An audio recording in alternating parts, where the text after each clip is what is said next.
Welcome to Watertown City Council meeting for October 10th of 2023. Actually, this is a work session, not a city council meeting. My apologies. Already making mistakes today. We're going to start off. We will have a prayer, but we're going to start off with a moment of silence for Lincoln Stahl. And we'll just leave it at that. So let's all stand and have a moment of silence for Lincoln and his family.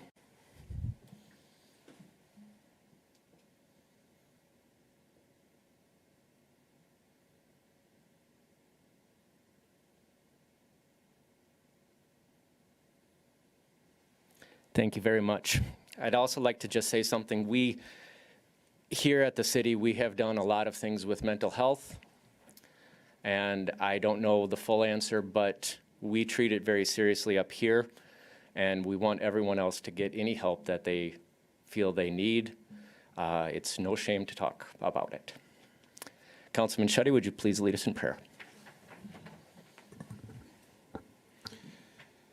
Heavenly Father, we come before you this day with humble hearts, in this case with grieving hearts, Lord, for the Stahl family and other families throughout this city that are struggling with a loss. And so tonight, as we lift up the Stahl family, as employees of the city, just pray your covering around them, protect them, and just for them to find your peace through this challenging time of their life, but also for all those, again, as the mayor has said here in this city, that are struggling with loss and in their family and struggles. We just pray, Lord, guide us as a city in how to help, what our role may be as a city to help in this. We already have first responders, we already have people involved, there's other organizations involved, so we thank you for what you are doing through the city, but again, continue to guide us in this. And we also ask for wisdom this evening, or this afternoon, as we get together and talk through the business of a city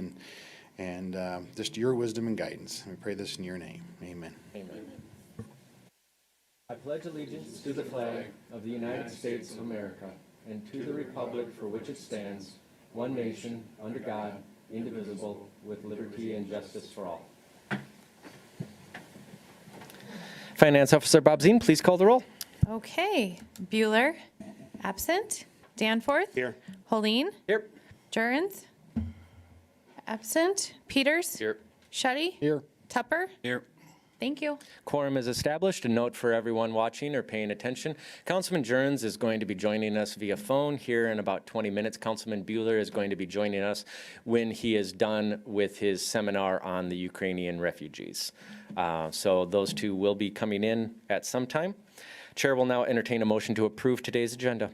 So moved. Motion made by Councilman Peters, seconded by Councilman Danforth. Any discussion on that? Hearing none, the motion is to accept the agenda. All those in favor, please say aye. Aye. Any opposed, say nay. Motion carries. First item on the agenda is a sales tax presentation. City Manager Mack, take it away. All right, thank you, Mayor. As we are moving closer towards our budget hearings next week, it was brought up by Mayor Holeen that we should redo the presentation that was done a few years ago by former Councilmember Roby and our Chief Financial Officer, Kristen, to talk about sales tax and where those dollars go when we're putting together our municipal budget. So I have a very brief presentation for you all, modified from the one that was given a few years ago. Thanks to Kristen for providing updated numbers, and a special thanks to Mallory for making it look pretty. So feel free to interject with questions. Kristen will help me answer them if I don't know the answer. So take it away. Oh, I can't make it work. Here we go. So where do the pennies go? Well, they go a lot of places. So this is City Taxes 101. What are we going to cover today? What's included? We're going to talk about sales tax revenue, property tax revenue, the general fund, the capital improvement fund, and the Triple B fund, which is the third penny. What is not included in our conversation today are enterprise funds, so what we charge for services, which includes sewer, solid waste, electric, water, gas, and airport. And we are also not covering special revenue funds. Amanda, Yeah. if I may, Who's Trent, could you talking? share that to Oh. Teams, please, for our recording and for my viewing pleasure? Thank you, appreciate it. Do I need to do something special while you do that? Okay. I'll just break it if I do. So, all right. So the health of the city, we are economically sound. We have strong fund balances. Our debt capacity is at about 50%. And we do take a very conservative budgeting approach. As we get a little further in the presentation, we'll talk about some of the projections we've made as it relates to revenue. And you'll see next week when we talk about the budget itself, how we landed on some of the numbers and recommendations that we did. All right, so we have 3 pennies that go into our coffers. So the first penny is anything that's subject to state sales tax, merchandise, groceries, activities, services. The second penny is the same. And the third penny is applied to lodging, dining, alcohol, and admissions. So those of you that are hanging out at the liquor store, thank you very much. First penny growth. So if you look at from 2008 to 2022, we have seen some steady growth. When we put the budget together, we actually look at a 5-year average for growth rather than a year-over-year growth. You'll remember that in the last couple of years, we've seen some pretty significant growth in sales tax, 11, 12%. But when you factor that out over the 5-year average, we're actually showing at about a 5%, 5.5% growth in the first penny. Second penny looks about the same as we would expect it to. Again, we take a 5-year average when we're budgeting. The third penny, however, has seen some pretty good growth. 2021 was the first year that we had over $1 million in revenue from the third penny. Again, those taxes come from prepared foods, lodging, concert tickets, any sort of activities that you're spending dollars on. And those dollars can be used specifically for promotions of a community. We'll dive a little bit deeper on how we allocate those dollars, but things like welcome signage to your community can be paid for out of your Triple B fund. You could pay for staff, if they're a marketing person or public information officer or things like that. A large portion of our third penny revenue goes to the CVB and the chamber and some of those external organizations that do the promoting of our community. 8% growth from 2021 to 2022 is pretty significant. And you'll see this jump post-COVID really was helpful, and that can be attributed to people getting out, going to restaurants again, staying in hotels again, participating in life as we hope that they would. City Manager Mack, Yeah. would you like it if the council asked questions during the presentation Sure. or waited to the end? No, I think it's fine to ask Okay. ask during. Well, there you go. Do you have a question then, Councilman? I do. Oh, Actually, one's a question and one's maybe a point for the public. Kristen or Amanda, it might be helpful when you talked about debt capacity to just define that a little bit, what that is, how that's established, where we're at with that. I think if that works so that people understand what that is. And the second one is we're talking about the third penny. Isn't there also a $2 heads and beds? there type? is. Is that in that number? No. So that's No, separate? that is separate, and that, Kristen, maybe you can explain where that goes. Okay, thank you. That's my question. Okay, so the first question about the debt capacity, there's a certain standard based off of our assessed value of all property within the city. You're only allowed to reach that debt to there. So that's part of it. And then also a debt capacity is also the city manager and the council's level of comfort, because the dollars that we're talking about in the second penny is what is used to support all of our bond payments. Currently, we have all sales tax revenue bonds. So that debt capacity not only is what by law we can have as debt, but it's also kind of our comfort level for paying expenditures and then also maintaining those debt payments. So does that answer that one? Okay. And then the $2 that you're talking about, that actually goes back to the CVB. They take that and they use that also to support kind of what they're doing. So that isn't taken in by it's taken by the city, but then it's given over to them to use. So, okay, thank you. Anything else? Okay. All right. So a little sales tax history. Again, here's what those pennies get attached to.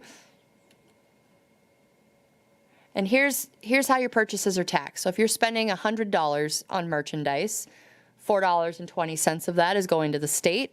$1 of it is coming to the city's first penny fund. Another $1 is coming to the city's second penny fund.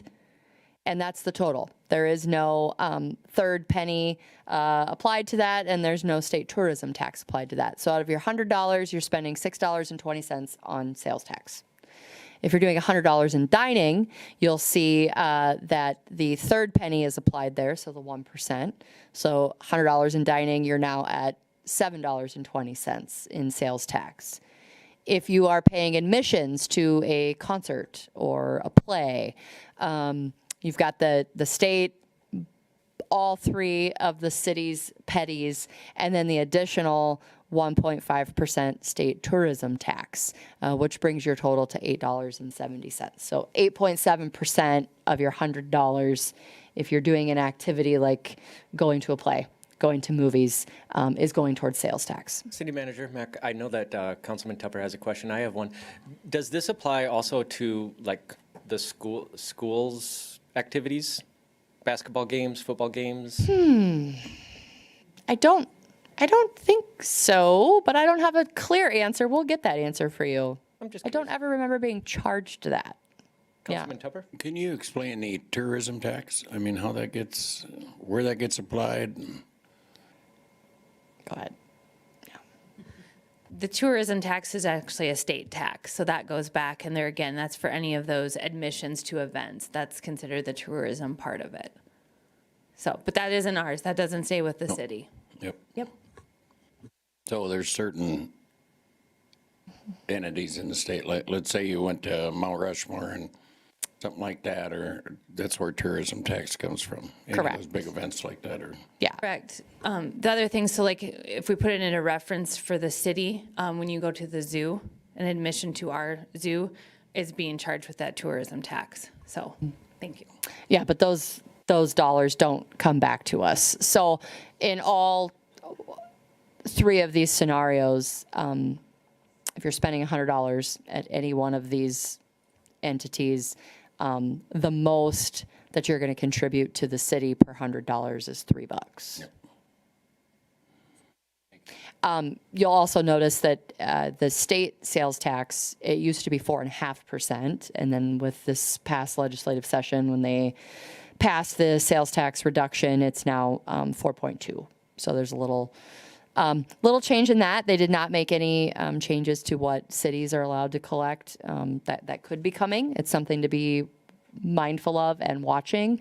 I think that's some people have proposed that, but we're currently at the full 1%.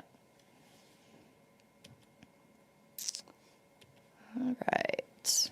Property tax. So here is a breakdown of where your property taxes go. You'll see that the city's levy on your property tax bill is 20%. Our collection in 2022 was just under $4 million in property tax revenue. So we oftentimes will hear people talk about their property taxes and with a little bit of blame cast towards the city. But when you look at this, it is clear that the city is not the highest taxing entity on your property tax bill. And here's where we sit compared to other like-sized and regional communities. We do have the lowest property tax levy at $2.43 per $1,000 of valuation. The highest is our friends in Huron, who are at $8.44 per thousand. Our peers in Brookings, are just right above us. They're pretty close. Aberdeen, which is another community that we often compare to based on size and budget and structure, is significantly higher than us. A little under double of that. So it's just a good visual to see where we're at in respects to the rest of the state. Any questions on that? Okay. Oh, Councilman Peters?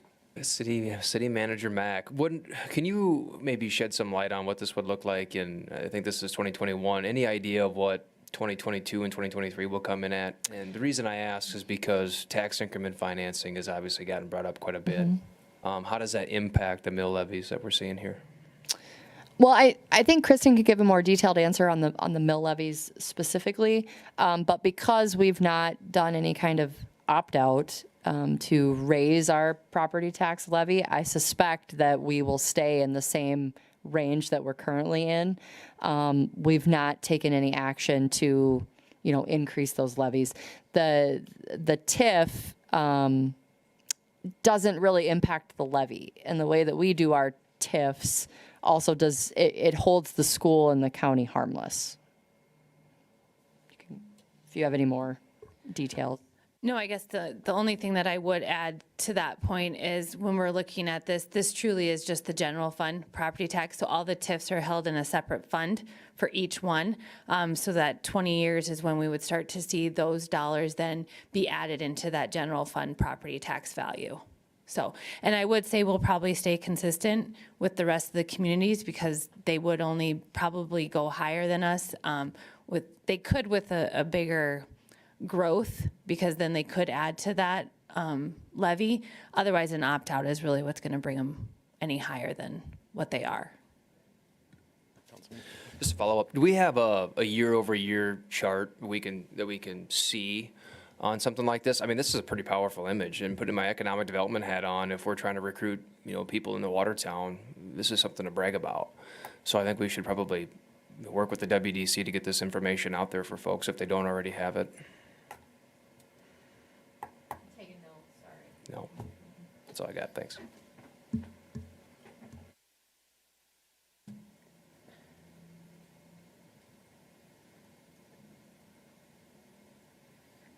That actually should be pretty easy for us to produce in-house, and we can get it out, and our friends at the WDC can certainly use it in their marketing materials. It is good information. Okay. So here is, again, just historical data on property tax growth. From 2017 to 2018, we saw 3.19%. Not significant. Our largest increase was 2008 to 2012 at just under 5%. So again, we're still maintaining a pretty low levy rate, and are still able to provide good services to the community, even with the growth that we have had.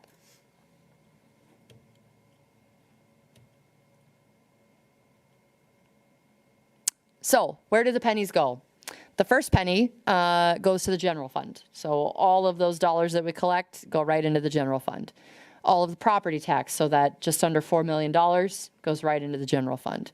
The second penny, all of that goes right into our 212 fund, the capital improvement fund.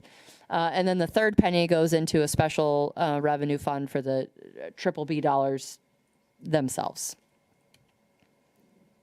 So some challenges that we, not unlike other communities around the state and in the region, revenues are unpredictable. I think you all got an email from Kristen earlier today that shows where we're tracking for sales tax revenue over last month. And, we were used to seeing some pretty big increases, 10, 11, 12%, and this was 3.5%. So that makes budgeting just kind of challenging at times. Again, it comes back to that conservative approach. Some expenses are compounding. They just year over year. And the current trend is some of our expenses are growing faster than our revenues. The airport is a good example of that. And even though they're a special fund, we do transfer dollars from the general fund into the airport. But the cost of doing business out there is significantly more than the revenue that they're bringing in. So we have to continue to look for ways to be creative, ways to increase those revenue sources, ways to cut expenses. I mean, that's the first thing we look at is what can we cut out and still maintain the level of service that we think is desirable and appropriate for our community.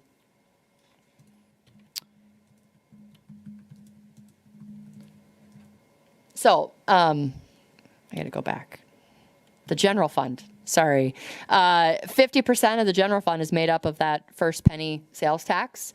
Coming in next is property tax at 19%, which I think is a very interesting statistic. I think some of us assume that property taxes makes up a majority of our general fund, and as you can see, it really is not.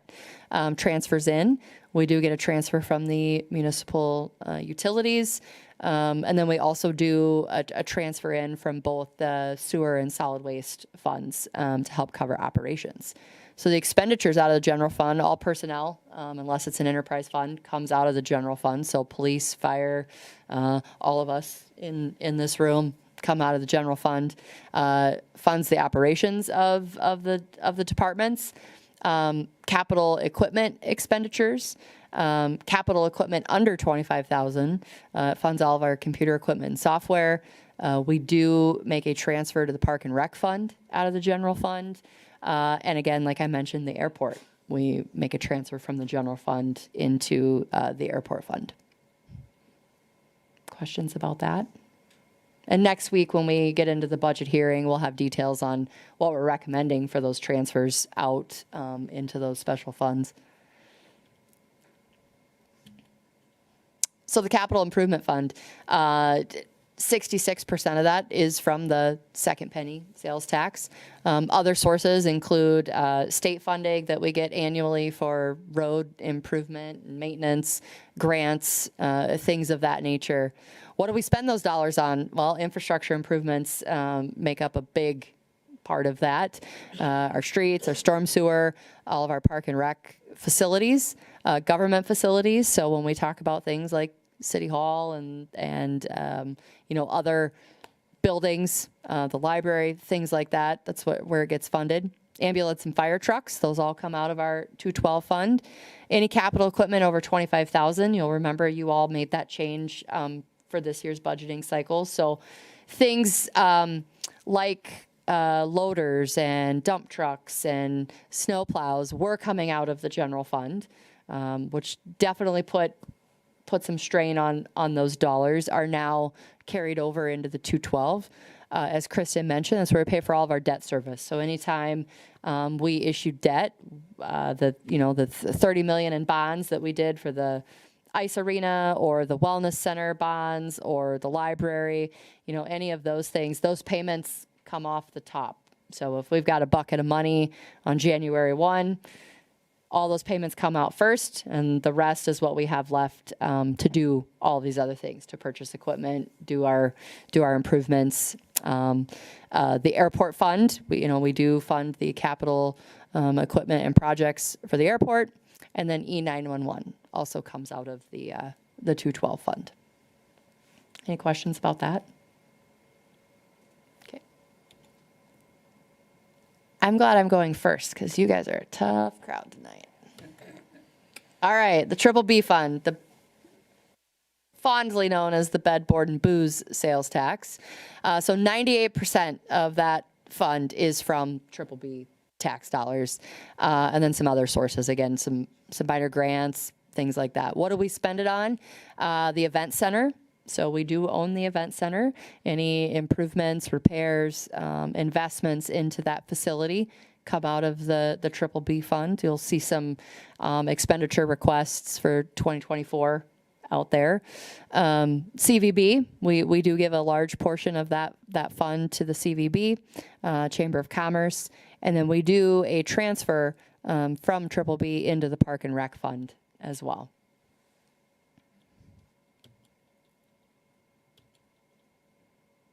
And here's just a chart that shows all of our revenues and expenditures by fund over the last, 10 or so years. It goes up to 2018. But you can see that, we have had significant growth in expenditures. And our revenues, while they have been growing, certainly don't keep up with all of the expenditures. Again, not unlike any other community, not unlike our personal budgets or our business budgets. So it does require us to really, again, be conservative when we're budgeting. You'll see that we budget our expenditures high and our revenues low, specifically for that reason. Also requires us to be pretty creative with how we're delivering services. So can we utilize technology better? Is there a way to do what we need to be done without necessarily adding people? A large portion of the city's budget is personnel, as is every city's budget, because you got to have people to drive the snowplows and mow the parks and arrest the bad guys. City manager. Yeah. Oh, Oh, is that Councilman Jurens on? Oh, you were just echoing. City Manager Mack, why is it only up until 2018 there? Is that 2018 or 2019? It says 2018. That's just the information Kristen gave me. Do we have information from the last 5 years? Yeah. Okay. We can send that out. I'd like to see that. Councilman Danforth? Thank you, Mayor. Have we ever graphed what the percentage, if we go all in on employment, meaning salaries, wages, benefits, et cetera, anything that comprises the cost of employment, do we track that percentage of what that is each year based on the total of the general fund?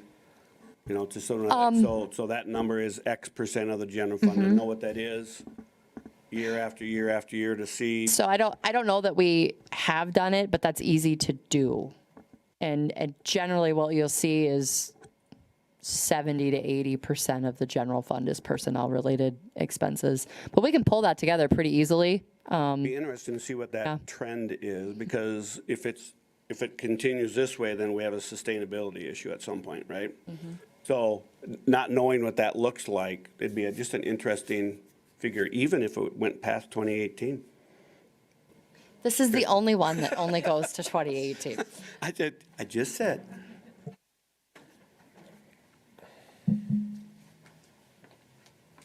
Councilman Tupper, did you have anything? Okay.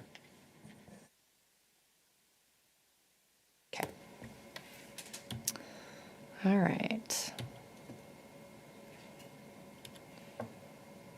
So again, here are some things that we look at when we are putting the budget together, and we've spent significant time over the last 8 weeks trying to build a budget that is fiscally responsible, that meets our needs, that continues to provide good benefits and wages to our very important workforce, and that meets the goals that the council has set. So again, we take a very conservative budgeting approach. You'll see, that 5-year average of sales tax revenue is a little over 5%. We've budgeted for 3%, just to make sure that we are not overextending our abilities.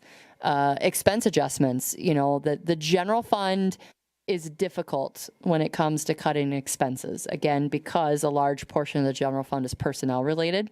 And so we look very carefully at those line items for equipment, for office supplies, for travel, because we want to make sure we can still do those things, but that they're not taking up an inordinate amount of space within the budget. We also look at how do we increase revenues.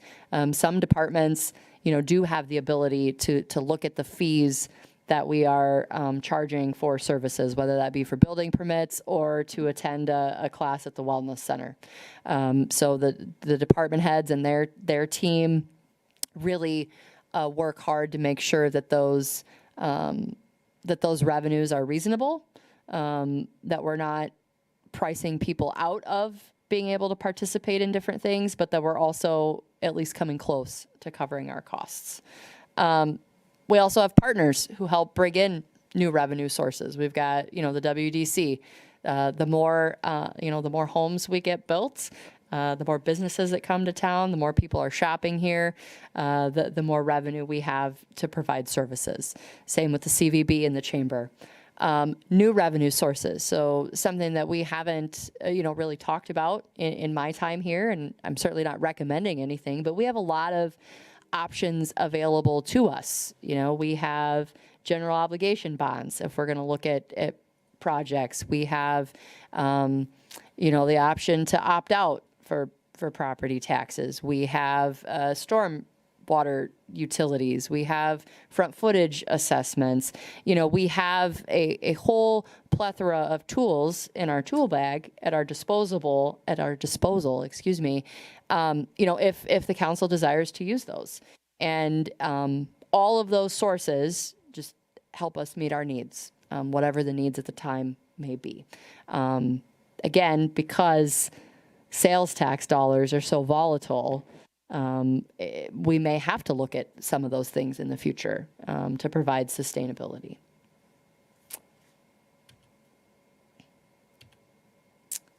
Any questions?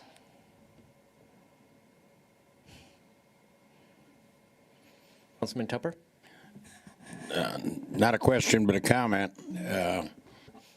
In the time on my time on the council, I've seen that pretty conservative budgeting every year, which my hat's off to everybody that does that. I mean, Kristen's got a lot on her plate when she does that, but you can't do it all by yourself. And with the conservative budgeting that we've did over the years, that's what's put it in the situation we have. So, and it's not just you two ladies up there talking about it, the department heads that are sitting here, they gotta really get very constructive and just my hat's off to everybody that works hard. There's a lot of work to it before it ever gets to the council. So I just want to give you guys all a big thank you for that. Thanks. All right, I think that's it. All right. Well, thank you all for your time. I'm sure I have been riveting, and I can't wait for the budget hearings. Unless there's a reason why we would have to do Pheasant Lane discussion next, I would like to postpone that until maybe after snow removal, just so that Councilman Jurens has a chance to get on. It's his ward, and it's important for him to be in on that conversation. So I'd like to push that back. So therefore, we will go to the snow removal discussion.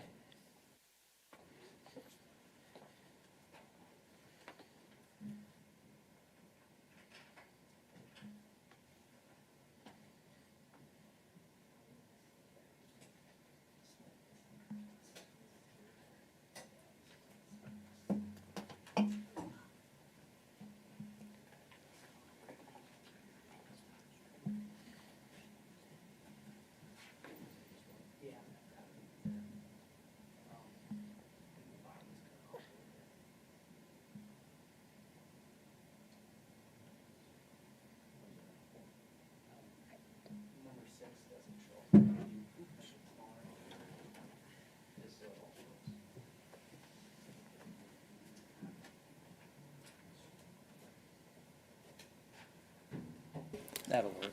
We can adjust it. All right. Good to go. Thank you, Mayor. Rob Bannon, Street Superintendent, Heath Von Eyck, Public Works Director. We're here tonight to provide a follow-up from some snow removal policies that we'd like to formally see amended in the city ordinances.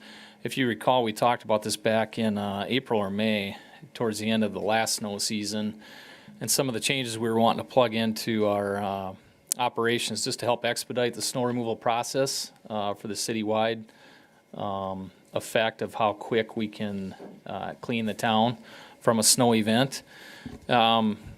a quick synopsis of some of the issues we were running into with our current ordinance language. As you can see on the screen here, we have the black text is the original ordinances as they are written today. Red text, of course, is what some of the proposed changes would include. One of the main issues we were running into was the restriction on the avenues and streets and how they're plowed in relation to whether it's an even or odd number day. And for instance, any given snow event, we might be done with the streets and ready to roll on the avenues, but we have to stop the machines and shut down and wait till the next day because of the way the ordinance was written.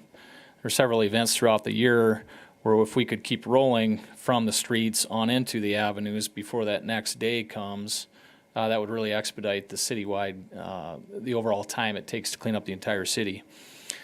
So we talked about the logic behind why the streets and avenues are done in rotation like that. Of course, the biggest reason is the need for parking during the plowing event so that cars can remain on the streets, on the avenues, for instance. When we're plowing the streets, they can be parked on the avenues, and vice versa. When we're plowing the avenues, they can be parked on the streets. What we'd like to do, though, is change the process on how the snow gets cleared by declaring a snow emergency. You probably recognize that term. It's used pretty frequently in other cities around our region, really across the country for that matter. And when a certain amount of snow falls or when a certain amount of plowing needs to occur, it's usually written in ordinances where a city official can declare a snow emergency, and then what that does is prohibit the parking on the streets in order to allow the snow removal process to be carried out. And that's what this language generally accomplishes. And I'll let Rob talk through it in a little bit more detail on what that's going to let him and his crews accomplish on a more detailed pointed discussion. But generally speaking, what we'd be doing is leaving the 2-inch or more accumulation language with the inclusion of the ability to declare a snow emergency. The 2-inch language remaining in the ordinance is important, we feel, because that is applicable to all the emergency snow routes. And it gives a hard, fast, objective number on the street signs as they're posted. So if you're new to town, if you haven't heard in the news yet whether we've called a snow emergency, we always have that 2-inch rule to fall back on that's on the signage that exists today for our emergency snow routes. So it gives us some latitude to be able to ticket in tow when there's 2 inches or more on the emergency snow routes. And then also gives us a little bit of a latitude on determining internally when a snow emergency needs to be declared to clear the rest of the streets throughout town. With the snow emergency being declared, what would happen is Rob and the street crews would go ahead and proceed with plowing snow in the most proficient manner that they've pretty well got narrowed down and pinned down to a way that gets it done in a fairly expedited way.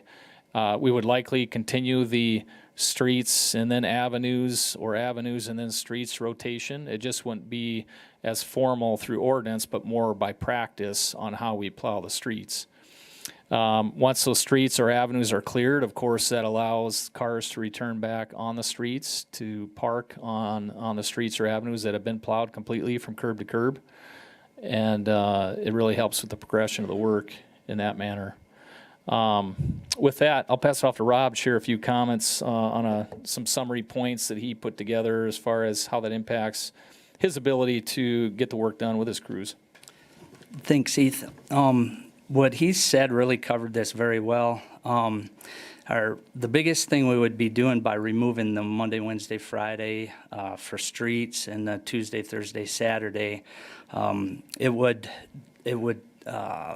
free our hands. We'll be able to plow, like he said, if it's streets day on a Monday and we're done plowing streets early in the day, we can go right to avenues without worrying about folks' cars in the way.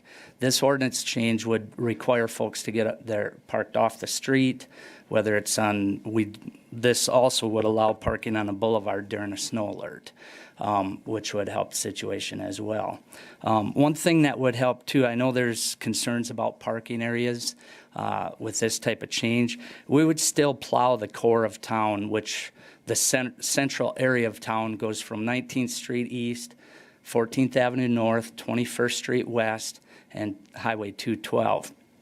We would still plow that in a streets and avenues fashion.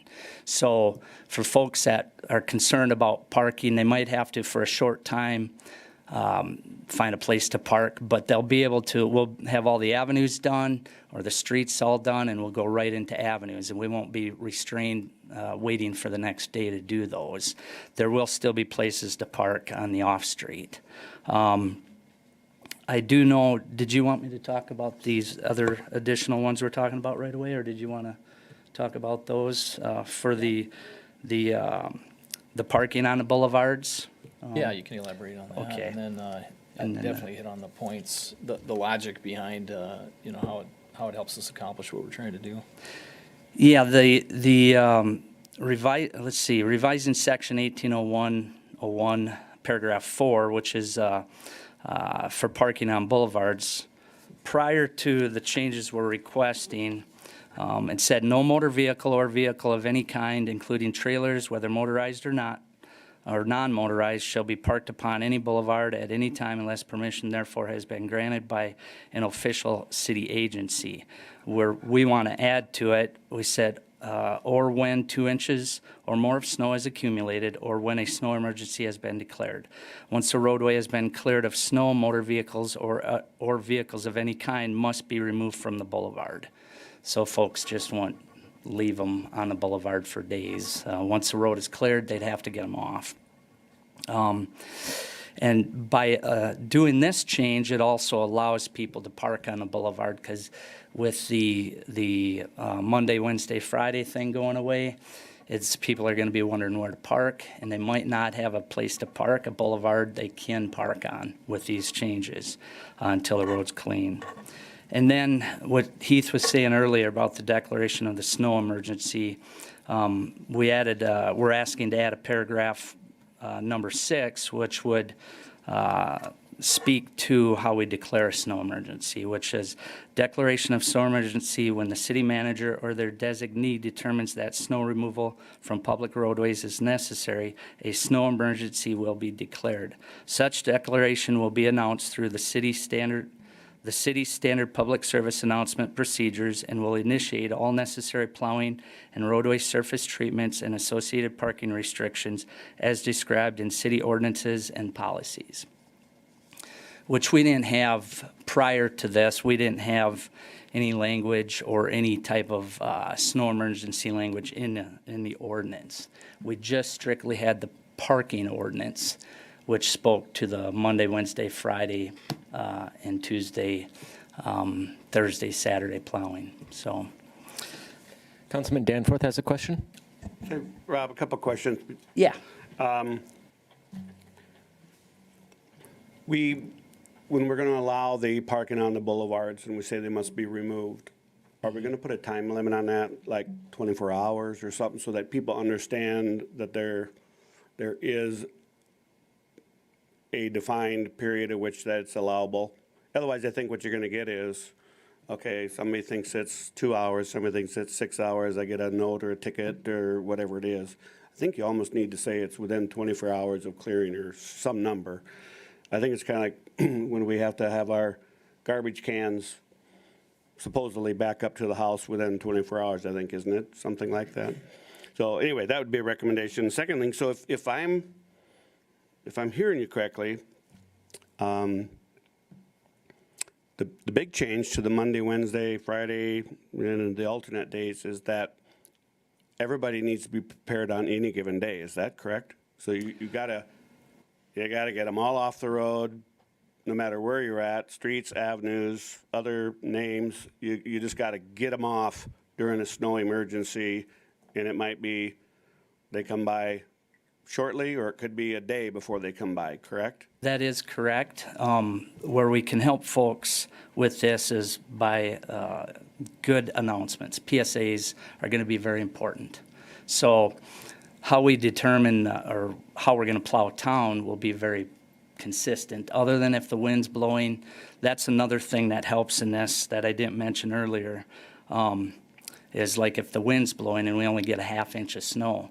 We've been restricted on plowing like at the lake or the north end of town. When we get ½ inch of snow and it blows real hard, we have streets that'll blow in 3 foot deep. But people can still, by ordinance, park on those streets. By changing this will require them to get off the street so we can plow it curb to curb. Some of the language, it's not on this draft right here, but it's a sentence we were going to add at the end of this that I think Rob's worked on, is that snow emergency can also be declared for either the entire town or portions thereof. So and we would define that area of town. So if we had wind blowing in on the north side of town, northwest side of town, we could declare a snow emergency for that area and not the entire town. And then we could address those streets that are getting blown in due to the wind or blizzard type conditions isolated to a certain area. We have a lot of questions. We will go Councilman Shetty, then Councilman Tupper, then Councilman Peters. Councilman Shetty. Thank you, Mayor. Okay, so south of Kemp Avenue, in older part of the city, this is probably more of a challenge as I've driven around. We've had this discussion before. And that's where you're going to find more challenges with this particular ordinance change, as far as driveways, not having driveways. My block alone, there's an apartment, a house that's converted to an apartment on the corner with 5 units in there. And the driveway it has with the garage, 2 stall garages for the 2 gals that live in the one house or in the 1 unit. So then the other vehicles, one's a car that's just a little front wheel drive, and a gal I think that owns that one.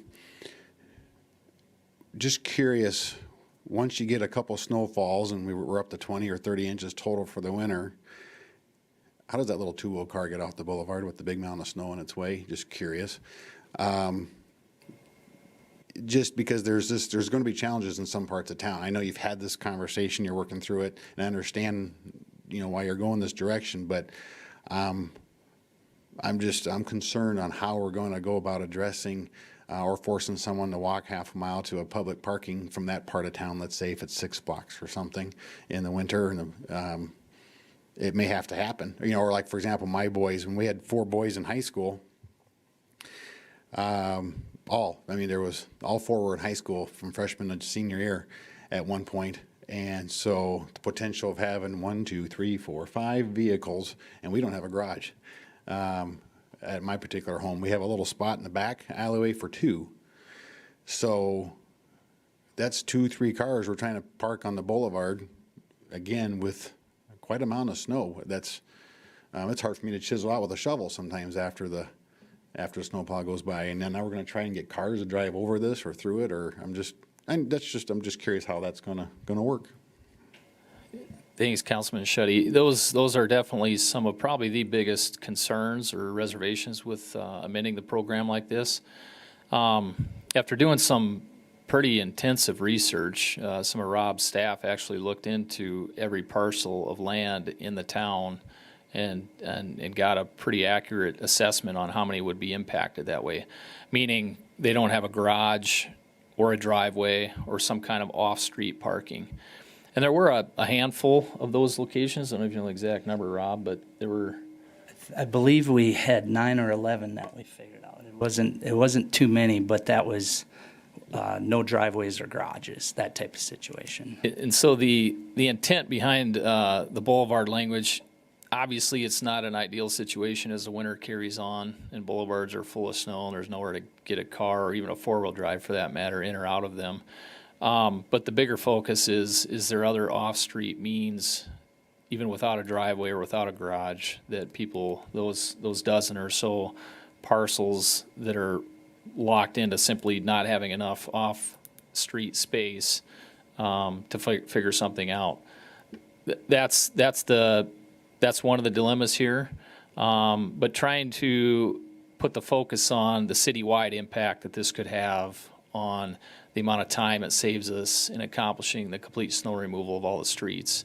With that being our focus, we felt that that outweighed the handful of impacts that are likely going to happen. No matter how you set up a snow removal ordinance, people are going to be impacted. And so unfortunately, there would be a handful that would be more impacted than others related to this change. Any follow-up, Councilman? Thank you for that explanation. If you were to look at an aerial view of 4 houses in a row at the block I live on, you're going to see a garage and a driveway for each one of those 4. Mine is just a shed. It's not really a garage. It doesn't fit a vehicle per se in it. It's built in the 1800s, I believe. So you're going to see that, like I mentioned, those 2 ladies that have the garage with the driveway, but there's 4 other units. So you might see a garage with a driveway, but there's 5 units in that house. So you go to ours. If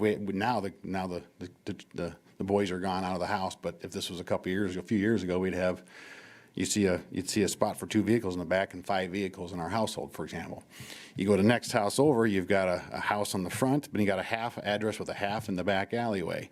So you got 2 vehicles for the house in the front, 1 or 2 vehicles for the house in the back with a driveway that only holds, maybe 3 or something like that. So then you're going to see that number of cars per. Then you go to the next house over, and it's a duplex, and I believe they've got, I'm not sure how many vehicles they have in those 2 units, but there's only a spot for 1 or 2 in the back.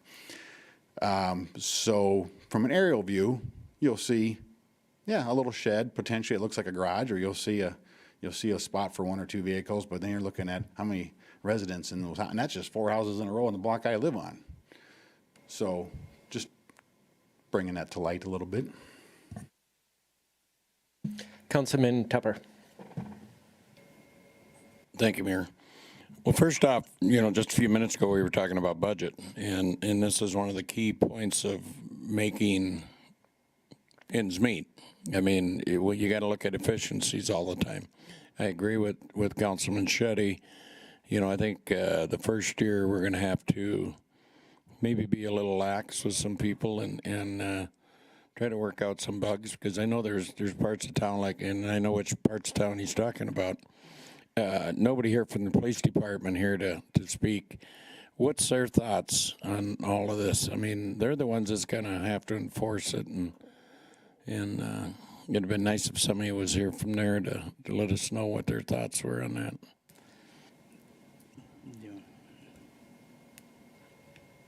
I don't know, Manager Mack, if you'd like to speak on behalf of the police department or not. Well, I won't speak on behalf of them, but I will speak to the conversations that we've had with them. They enforce whatever they're told to enforce. And as we talked, the last time when we brought this up several months ago, we all know, to Councilman Tupper's point, there's going to be a period of learning, and likely some significant amount of warnings will be given before we actually ticket and tow, because it will be new and it will be an opportunity to fine tune our operations and our processes a little bit as we go through this. This type of operation, or the way that we're proposing to operate, really is not uncommon in communities of any size. You issue a snow alert and people move their cars and they figure it out. And not to be unsympathetic, I do think it'll provide some challenges that we're going to have to work through, but we can't forecast every challenge and have a solution for them sometimes until we're just in the middle of it and we got to figure it out. But we give grace and we give warnings and we give, educate. So if and when this gets passed, we'll start, educating the community right away on what to expect. And hopefully we don't have that 4-letter word coming down before this gets approved. Any follow-up, Councilman? Yeah, I think, the public address system, the public notification, and I'm not saying we've did a bad job over the years. I think we've done a pretty good job, but somehow we can only do as much as what the public's willing to do. So I think a huge education before those snowballs start flying would definitely help. I don't know how we put something together for the public to to be able to understand and really get a grasp on it. So, you know, here I get notifications for everything. All I get to do is sign up for them. So, but does the public all know that? I don't think so, because I don't know if you got a way of tracking your notifications, but I've had people say, well, God, I got a ticket. I didn't know I was going to. Well, if you wouldn't have signed up for the notification, you wouldn't have knew that. But those are some people that live downtown. But I think, you know, we need to really push a strong public awareness on this before we get too far into it. So, Councilman Peters? Yeah, thank you, Mayor. Couple quick questions. What recourse does the police department take? And probably a question for City Manager Mack or the police department. Do they give a warning out and then give a ticket if they're not moved in a certain amount of time? And when the snow falls, you know, you see signs around town of snow removal and don't park here from this time to this time, whatever. But how much leniency is given to property owners that are parking on the street? And then secondly, you know, you see some cars that don't move all winter and there's snow all around them, and maybe that's their punishment. They're barricaded around snow. But what is the recourse and what's the fine? Oh, City Attorney Carrico can speak to the fine. I'm hesitant to talk about leniency, to not give the impression that, you know, people can just park wherever they want, whenever they want, and they're never going to get a ticket, right? Because that's not a good way to operate. You know, one of the challenges we ran into last year was specifically related to this 2-inch language, because you know, we had not 2 inches, but we couldn't require people to move cars, but we needed to get in and get, especially in the downtown area, get vehicles moved so they could get in and get them plowed. And so we're sort of in this Bermuda Triangle of, well, can we ticket in tow or can't we? And finally, at one point, I just gave the directive to go ticket in tow, especially those cars that, you know, they've got snow piled around them for days. So there's a lot of discretion that we try to use internally. You know, if it's the first snow of the year and people forget what it's like when it snows, if it's, you know, if we're into March and there's 3 cars that are consistently parking in the same spot when we've issued snow alert after snow alert, they're probably going to get ticketed and towed. You know, people always have the opportunity to challenge their ticket as well, and sometimes we've dismissed them if they've, you know, make a good case, I guess, and that's up to the city attorney and the police chief. I try to stay out of those conversations, but you know, we give leniency where we can. Follow up, Mayor. I mean, I'm generally supportive of this change. I think it's you know, we live in the glacial lakes. We expect snow. I don't think that we want to, as a council, be in the way of the staff doing their jobs and plowing the streets. I think most people get when it snows, they should get off the street. The one thing I guess I would be cognizant of, I don't know if we can necessarily put this in policy, is there's people that leave their car on the street, then take off for a weeks-long vacation, and they come back to a ticket on their car. And in what you're saying, city manager, is that there's a way to contest that, of course. So long as there's the ability to do that, I mean, I'm generally in favor of making the change and getting the streets cleaned. Councilman Tupper? This is for Street Department Superintendent Bainan. Rob, do you have any kind of policy that, you know, like when you guys are out and they see that, maybe see that same car from last week when you plowed, that you actually notify the police department? Or We do. If my staff comes across a vehicle like that, and I don't think it's always reported to me, but I do get a hold of code enforcement generally, or the PD directly, and they handle it from there. I think maybe that could be maybe stiffened up a little bit, you know, to make it easier for you guys to, you know, your staff's there, they're looking at it, they're the ones that's got to drive around it. If they could just do, not saying they do a bad job of reporting it, I'm not insinuating that, but to try to get a little bit better, because the more we work together, the better it's going to work for everybody. So, City Manager Mack has a comment. To that point, Councilman Tupper, again, back to what we've kind of considered some vague language in in applying this ordinance, we often do, the drivers, we'll see vehicles out there and report it, and then it's, well, how long has it been there? And so again, this just kind of clears it up and allows us to deal with those situations in a more concise manner than we've been able to in the past. And again, we can always do better at how we're communicating information out. We've got lots of avenues available to us, and yeah, I'll leave it at that. Councilman Danforth? Thank you, Mayor. Just a comment. I think a lot of this makes sense. I think in theory, the removal of the specific days makes sense. I don't know to what impact you are truly having with lost efficiency, I'm not sure. But I do think you're going to get a lot of kickback on that. Because there's a lot of times it can be, depending in Watertown, in the amount of snow we get and wind and whatever it is. I mean, there's times it could be days. And so what are people supposed to do? Where are they going to go park their cars? Right. If they don't have a place to get it off the street, you got multiple vehicles, you've got, as Mr. Shuddy has said, there's multiple families, there's multiple vehicles, there's limited parking. What do those people do for days? Because it can be days. I think you're going to get a lot of kickback, and I would be concerned with that personally. Again, I don't know how much inefficiency we're losing or we're getting from not having the days, where we end up a day and could just go right into the opposite, the streets go to avenues or vice versa. But I think you're going to get a lot of kickback on that. And I don't believe it's going to be as easy as a learning curve as what it would be or was when we went to the alternating days, because then people eventually understood. They have a measurement, right? Mm-hmm. Here we don't. Here it's a snow event, get them off. Could be this afternoon. It could be 2 days from now. They work. They might work nights. They might work days. I mean, who knows, right? Everybody's situation is different. Where do they park? And there's going to be a lot of that. So that's a caution flag. I think we're going to have a challenge with that. Councilman Shuddy? Thank you, Mayor.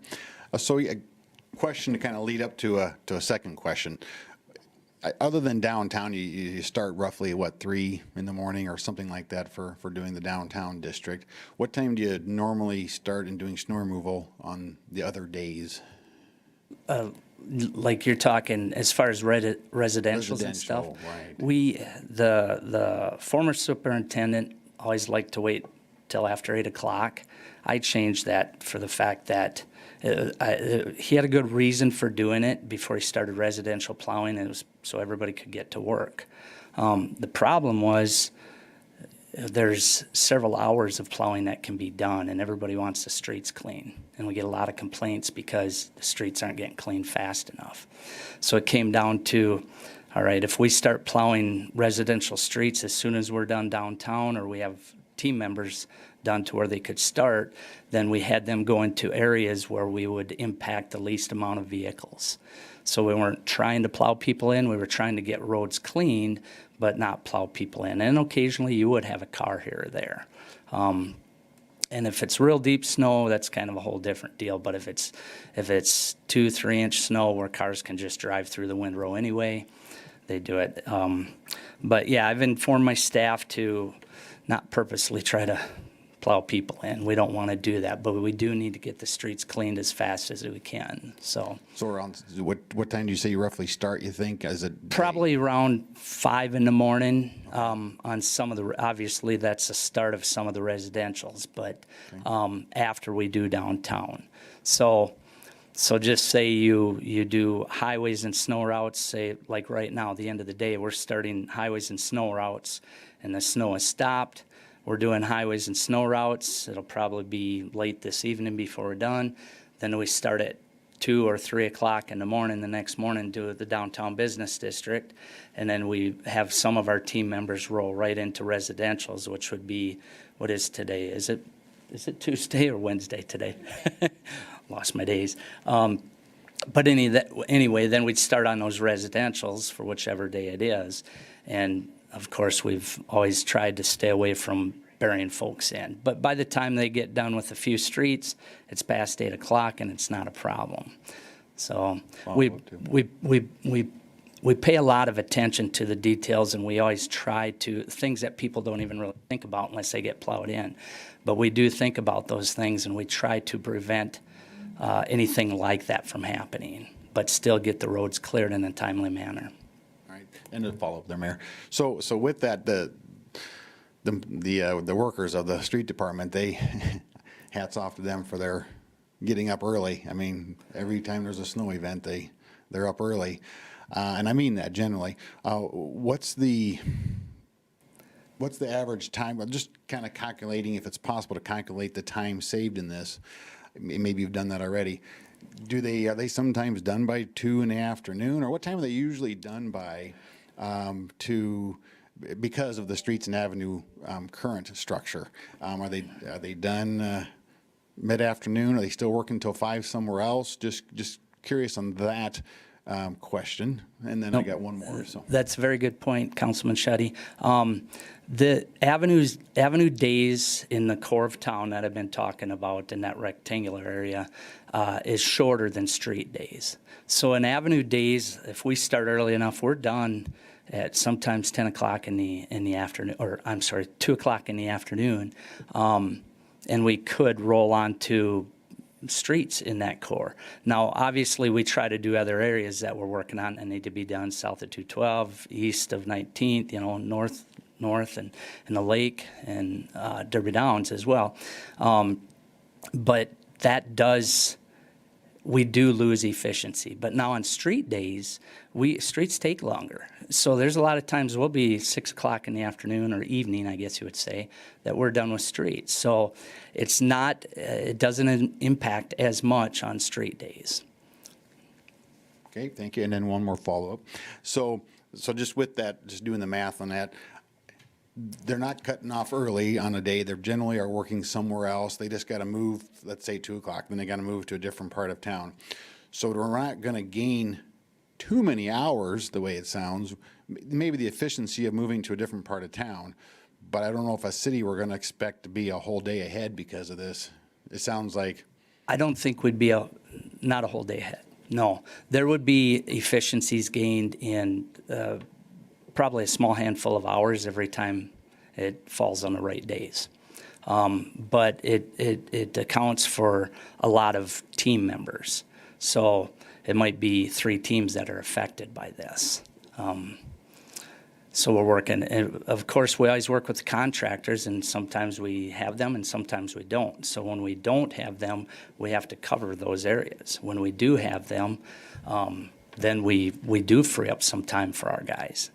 So we're always trying to get it done as efficient and fast as we possibly can. Okay, thank you. Yep. Mr. Mayor, I was just jotting a couple thoughts down here as we're having this discussion. One point I wanted to make that Rob just touched on a little bit too here is outside the core area, which is 212 north to 14th. Yep. And then 19th Avenue west to Yeah, to 21st. 21st Street. Yep. 21st Street, sorry. That core area is really the only one that gets treated by the avenues/streets odd even day. All the other areas outside of that boundary they're just gone out and attacked full bore to hit the whole subdivision. One of the main reasons is those subdivisions like North Ridge, like Valley View, River Ridge, Prairie View in the northeast corner of town, the lake. Most all those newer subdivisions that I mentioned all have adequate off-street parking because they were designed and built to a standard that required that, within the last 20 or so years. So those areas, they don't fall into that streets and avenues alternating like that core area does. So I just want to make that point of clarity regarding the current plowing practices. The other thought I had is if we do implement this, it definitely could be, learn as we go with the impact it's having. If within that entire core area we're always bumping into cars because the majority of them don't have anywhere to get out of the way, maybe it's as simple as going back to treating that core area as streets, avenue, odd, even, alternation. Maybe there's only a little micro area within that core area that's recurring issue. Cars just simply have nowhere to go. Maybe there's a couple square blocks that have that circumstance that we need to accommodate better and treat those a little bit differently. Just thinking out loud as we're having this discussion, but I think there's ways to work through and find solutions as we continue to carry this out. If you as a council as a whole or feedback from this work session says, hey, you know what? Nobody really cares if we're going to gain a half a day on our street plowing, our total overall removal.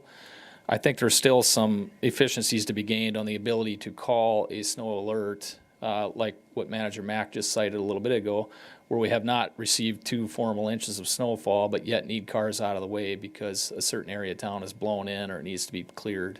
So at a minimum, I'd say we're on the right track with at least administering a change to that effect. Councilman Tupper? So my question would be, could you call an emergency snow or a snow emergency for a area of town? Like we talked before with the northeast part of town, you know, when they took all those trees out, when they built the wellness center, could you call it for a section of town? Is that all? In that, in paragraph 1, you'll see our language that's in there does cover that. In that case, we could, by this ordinance change, call just a specific area of town, or even specific roadways if we needed to. That would take care of those issues. And I did want to say too, thank you, Heath, for bringing that up about the outer areas of that core we're talking about. I failed to mention that, but we do plow all the areas outside of that as a zone plowing. We do all the streets and avenues when we go in there. So when we go up to River Ridge or Valley View or North Ridge, we do the whole thing. We don't do just streets or avenues. And he's right about that, where things nowadays have been designed to really allow more parking, 3-stall garages with big parking spaces, and they're able to house a lot of cars, where the older areas of town weren't like that. So, and that is something too we have talked about. If it is a deal where the streets and avenues thing needs to stay for the core of town, that's a possibility too. The biggest thing is that would really help us, you know, with the drifting snow, is if we could call a snow alert, whether it's for specific areas or if it's just really wet and heavy snow and it's 1.5 inches, we can call a snow alert for that. That would really help. We do try to keep the highways and the snow routes. We'll be plowing highways with 1 inch of snow and putting down chemical, that type of thing. So. Thank you. I guess I just have a comment. I like the snow alert part of this a lot. It allows you to address issues before they become more of a problem. I like that a lot. I am still trying to figure out exactly where I stand on the streets and avenues part of it.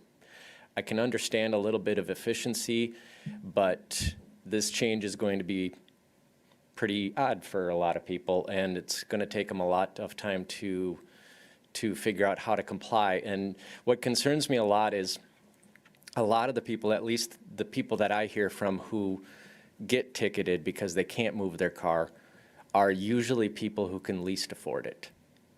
And that does concern me because of where they're living, and sometimes they have to work or they've got family issues. So that concerns me quite a bit. Now, whether or not it's enough for me to take that away, I'm not sure, because really any policy is going to have problems. I mean, every single policy. I would say how if we pass it, to get the information out is going to be more difficult than what I think we're understanding, because we don't have a newspaper that's going to cover this. We have our friends at the radio station. They do a great job, but not everyone subscribes to their email Newsbreak or listens to that. We could potentially get it out on Facebook, but again, there's a lot of people who don't even do that. So I'd like us to maybe come up with very innovative ideas on how to get the word out. Councilman Tupper? Just for street superintendent Beenan. Now, our emergency snow routes right now are marked with signs that emergency snow route, anything over 2 inches. Would we have to change those signs then on those emergency snow routes or remove them maybe? Yeah, we've been talking about that, Heath and I have, and how to tackle that. Because currently we don't, all the new snow routes we want to add, which I will be bringing a map forward to you guys about those roads we want to add, but there's a lot of those roads that aren't signed yet. And if we do change this ordinance, we'd either have to add signage below what's there or just create new signs that we put up throughout. Or town. cover the part that says over 2 inches possibly? Yeah. Because that would be confusing if you still had that on an emergency snow route, 2 inches, people are going to look at that, that's what they're going to read, then you're going to declare a snow emergency, and they're still going to think, well, it wasn't over 2 inches, so, I just don't want a lot of, it's going to be confusing enough the way it is, so. So the goal there that Rob and I talked about would be to add a supplemental placard to those current signs. So the 2 inches would still apply, because again, we want to leave something on their objective for people that just moved to town, they don't know we didn't want to just post it and have the snow emergency be the effective trigger. We also wanted to keep that 2 inches in there. So what that supplemental placard would read is, or upon the declaration of a snow emergency. So you have the 2 inch rule, or upon, and then that should be explanation enough for, the readers of the sign to understand that, if there's more than 2 inches on the ground, or if they've heard of a snow emergency declaration being declared, that they shouldn't be parking on those emergency snow routes. And again, that signage is only applicable to the emergency snow route throughout town, the snow route system, and a few of which need to be added yet here, like yesterday, so that we hope to administer as part of the snow route system this winter. Thank you, as long as we define that, I'd feel a lot better about that too, so. You bet. Street Superintendent? Thank you, Mayor. Councilman Peters had asked earlier about the ticket and tow stuff, and Heath had reminded me about something. We do, the PD does come downtown generally an hour or better, a couple hours sometimes, before we plow the downtown area.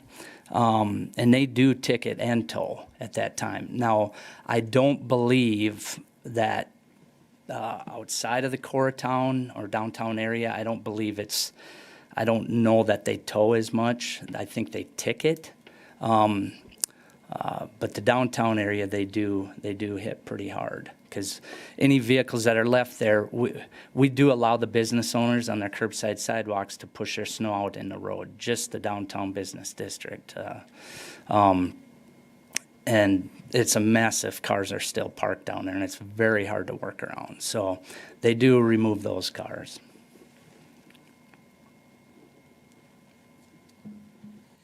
I'd also like to say, regardless of where the end product of this comes, I thank you for bringing forward new ideas on how to do things better. I like that way of thinking, and I applaud everyone involved in this. And I guess in closing comments, if I could, Mayor, timeline on this is we would hope to bring a first reading forward as soon as the next council meeting, and then the second reading would likely have to be the first meeting in November to meet the public hearing rules for an ordinance amendment. So, we can continue to vet some of these points, especially through the first reading, use that as an exercise to thumbs up or thumbs down any of these components of the ordinance changes. And what we'll do in that meeting too is have a concise summary of really what the points are and make it easy for the council to determine yes with that one, no with that one, or yes to all, whatever that might look like. A lot of information to take in here tonight in the work session environment, but good discussion nonetheless. We appreciate the opportunity. I say we just pass an ordinance limiting when and where the snow can fall. Yeah. So, Thank you very much for that presentation. I want to acknowledge that Councilman Jurgens is with us. He joined us during that conversation. Councilman Jurgens, are you there? Front center. All right. So we will go back to the Pheasant Lane discussion, which I held off for your arrival. So we will go to our Community Development Manager, Brandy Hanton, I think is going to lead this one.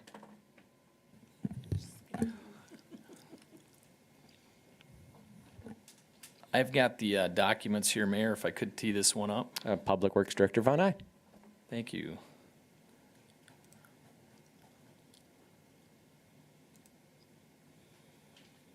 You should see my screen through Teams, if it's coming up all right. So we had some information prepared for the agenda, but due to just staffing availability last week, it didn't formally get added to tonight's agenda. So I apologize for that, but we do have a pretty good written summary here on what this discussion is about. And with this summary, like with any other agenda, council agenda packet, we have some supplemental resolutions and maps and plating and things of that nature that has occurred over time. So what Ms. Hanton and I will do here this evening is talk through a history of this this particular street and how we got to be where we are today and what essentially some of the adjacent landowners are trying to accomplish. And as staff, we're unable to accommodate their desires just based on the lack of public infrastructure that does not exist out there. I'll pull up a quick drawing here for context. So Pheasant Lane is a portion of platted right-of-way on the northwest side of Lake Kempesca. I've got this map just for context to show where we're at up here on the northwest side of the lake. It runs for a pretty good extent here, not on the lake shore, but off the northwest side of North Lake Drive. And that platted right-of-way was annexed and zoned into the city back in 1980. And with that annexation and zoning, there was a resolution that prohibited any access onto North Lake Drive. The theory was that those lots being platted would be serviced by Pheasant Lane. And so the developer was required to plat Pheasant Lane with the platting of the lots that they wanted to develop and sell. For whatever reason, back in 1980, regulations were different. We developed in a different way than we do now. I'm not here to second guess or assume why something did or didn't happen. But in 1980, we did not have a development agreement with that plat that was recorded at that time like we would typically see today. Those development agreements today, of course, identify what the developer is responsible for as far as development improvements, the water, the sewer, the streets, the storm sewer, all that public infrastructure that we need to see in order to sustain their development, to allow them to build on their lots that they want to plat. So back in 1980, we did not have a development agreement. This paragraph summarizes that. And then a couple other factors that come into play here that, one of the solutions, or let me back up, one of the ongoing issues we have with these lots, they're platted. This is probably one of the better representations, one of these two. This turquoise outline is essentially the right-of-way that's been platted for Pheasant Lane. And you can see all these lots within here that have been platted since roughly 1980 or replatted off and on since then. None of these lots can technically pull a building permit because of that resolution that prohibits them from accessing North Lake Drive, and because there's no public street to sustain anything getting built on their lot, like our subdivision ordinances require. So many of these landowners would like to, build a garage or a house or a combination thereof. Of course, whatever they do would have to be within the bounds of the zoning district that they're in. But we're just simply unable to issue them a building permit because the public infrastructure is not there. One of the solutions that staff have brought forward that more or less on behalf of a handful of these residents is that the council could pass another resolution that eliminates that prohibition of, that prohibiting of access onto North Lake Drive. From a staff standpoint, we don't have any huge concern with allowing these lots access. A couple different reasons. One, if you look on the east side, southeast side of the road, there's accesses, littered all along here at a very condensed manner. So to add these on this side, we don't feel is going to cause, any kind of a drastic traffic impact or safety concern. One of the other factors that we point out is North Lake Drive, the speed limit was just reduced a year or so ago down to 35 miles an hour. So it's a fairly low speed area that again, we feel the accommodation of these accesses is probably not a huge traffic concern.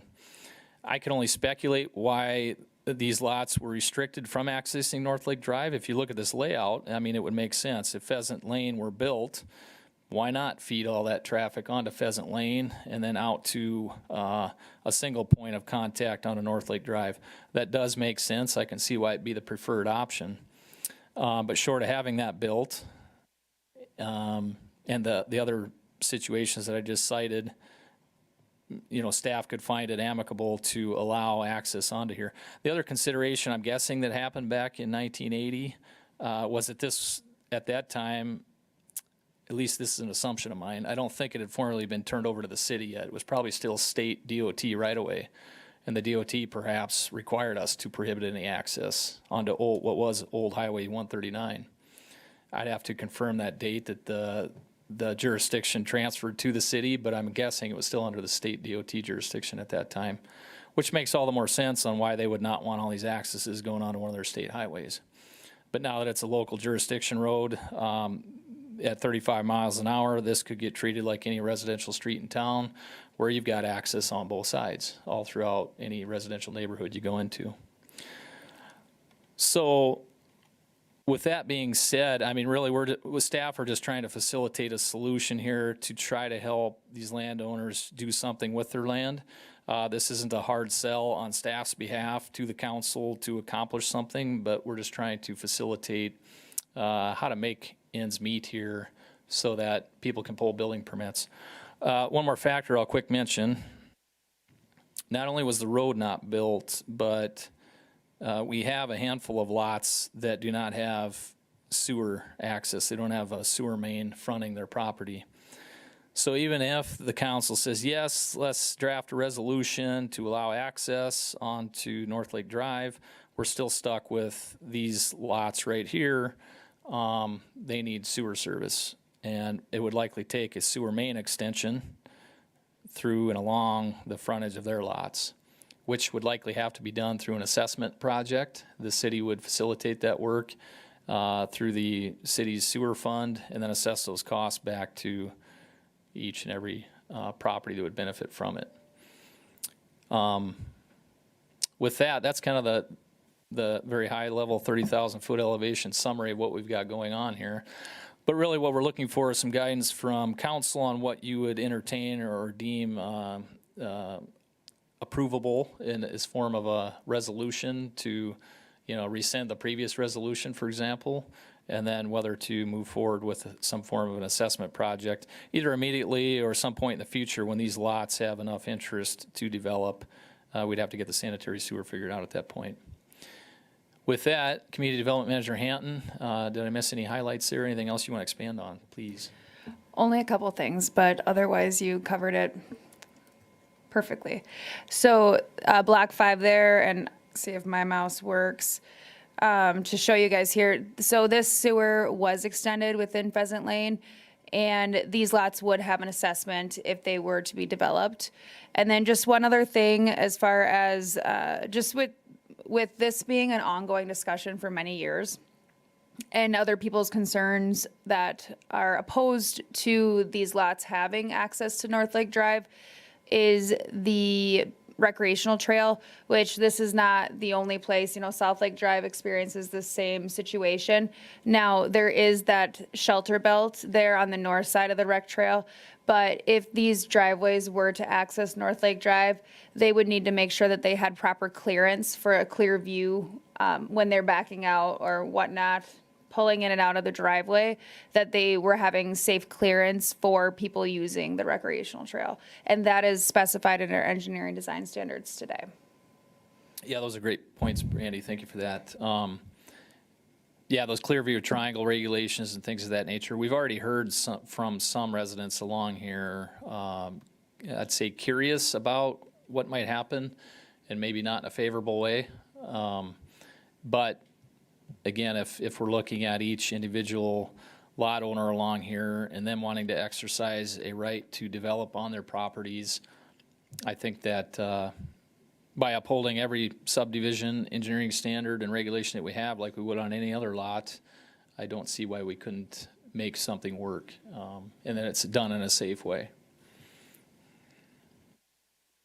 Thank you. I'll open it up for council questions and comments. I actually would like to start it off by saying thank you for the staff for bringing this forward. I want to thank Community Development Manager Hanton. When I first was made aware of this situation, it was quite some time ago. And so she briefed myself and then Councilman Vilhauer on this, and your notes were impressive. She had volumes in her computer that date back years from her first week on the job, and she has just been trying to figure out a solution. At first, when I was made aware of this and talked it over, I had Councilman Vilhauer, and I don't want to speak for him, but we had the same reaction, like, ooh, we probably can't do this. But then I went out and drove that section, and there are already some properties that have access from that other side of North Lake Drive. And seeing it myself, I just don't think it's going to be as bad as I first feared. And then I definitely side on the property owner's side, because right now there's a lot of them that own that property, but they can't do anything with it. So I'd like to give them the option to do something, make use of their property. So I will open it up for council questions and comments. Councilman Schutte. Thank you, Mayor. You know, last year when we made that adjustment, that's the stretch where we changed it, I believe, from 40 to 35, right?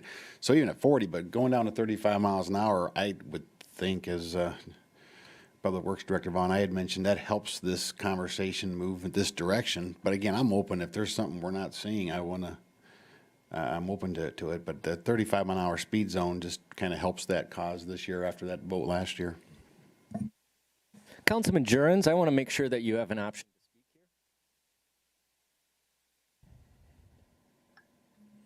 I am listening intently and learning.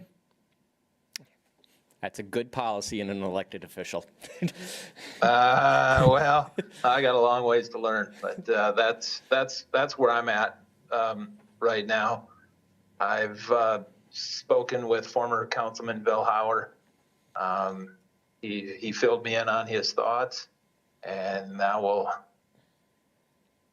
the next few days, let's dig into it and see what we can do to solve. I'm with you, Mayor Holeen. They own the land and they can't do anything with it. That's interesting. About the only thing it does, it just blocks future development. But maybe there's more we can do to figure this out. Appreciate the time that they're spending on this. Councilman Danforth. Yeah, just a thought. I go back to when I purchased our lot that we ended up building a home on 19th Street. And one of the requirements that was placed on us at that time was that we had to have the ability to drive out, not back out. I don't know how deep these lots are, but maybe that's a condition what we have, that there's enough area that a vehicle turns around and not backs out versus just drive in, stop, and you have to back out. You know, at the time I went, okay, and it cost me money to do it, but it's the right thing to do where I live, and it might be the right thing to do here versus backing out. So just a thought. Councilman Tupper, did you have something? This has been many years in the works. I remember when I was on the council the first time I was notified by some of the landowners. I've driven that probably 5 or 6 times. I don't, to your point, Councilman Danforth, just the way this lays out, I don't think that would ever be an issue, but I agree with you. If it would be an issue, we'd have to recommend that. But, you know, it's been around for years. People own that property. There's nothing they can do with it. And the holdup is the street. So I would be all for doing whatever we had to do to get these people the right to build on their properties, so. I'd like to say I'd like Councilman Danforth's idea as well, to have them drive out. It definitely would help the safety aspect of the trail and also that road. Any further comments or questions? Mayor, Public Works Director? to Councilman Danforth's point, that's a great one. And I do believe all these lots are adequately sized to where we could require a driving out of the driveway rather than backing out type of a stipulation if we wanted to on any subsequent resolution that we bring forward. Fantastic. I know in speaking with our community development manager, she made the comment that this has been going on for her for so long that if she could ever find resolution on this, it would be a very, very happy day. So I think we are getting close to this point. So, all right, we will move on to a presentation on the street facility. City Manager Mack, do you want to kick it off? Thank you, Mayor. We have some guests with us this evening from JLG, our architects on this project. And what they and Public Works Director Von Eye are going to present to you all is just where we're at with the street facility. Get lots of questions on what's going on with that. This is meant to be sort of a high-level discussion. As you'll learn, the design is not finished yet. We have some estimates on costs that we're going to talk about. I will say that as it relates to solutions on costs, we're still vetting out options. As I mentioned in the sales tax presentation, we have a lot of avenues available to us to meet our needs. It's just finding the right combination and presenting that information to you all to make a decision. So, you'll see some numbers in here, but we do not have a concrete solution for you yet to consider for funding this project. It's just where we're at in the process and what's to come next. And with that, I will turn it over to Director Von Eye. Thank you, Manager Mack. Thank you, Mayor. I'll just present this as shown on the screen here. If I do the presentation mode, it shows you my screen and doesn't pull it up full screen. So anyway, I'll do it in this manner. So yeah, we put together some information to update the council, update the public on where we're at with the new street maintenance facility design. We've gone through quite a bit of legwork for right at about a year now, a little over a year, with this project. And as far as the design work goes, we'll walk through that timeline and what that looks like and how we've gotten to where we are today, and provide the most recent cost estimates for the project as well through this discussion. With us here tonight is Mike Schellen from JLG, and he is one of the lead architects on the design team. And with him is also Ann. They both traveled over today and are also going to be with us tomorrow for some meetings with street division staff. And of course, Rob Bain, the street superintendent's here. Justin Peterson, the assistant city engineer, had to leave this evening, but he's also been instrumental in compiling this information as well. So our current street maintenance facility, some of this information looks familiar from some presentations a few months back, as we were talking about how we've gotten to quantify the needs for a new street facility. This is a map of the current street facility out on Arrow Avenue, just southwest of the high school. There are a series of 6 buildings out there. The original building was built in the 1940s. I believe it used to house some of the DOT maintenance crews back in the day. And the city, I don't have the date on which the city procured this land, but in the 50s, there were a few different additions that were added. These 3 here on the westerly edge of the project were all added to the site. And then one of the nicer shops on the facility was added in 2002.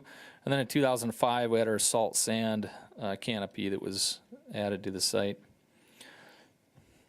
Some of the facility needs that have been identified over the last several months, where we were initially aiming for about 40,000 square feet of equipment storage. You'll see later on in the presentation, we're not quite able to hit that mark, but we're getting as close as we can to that mark.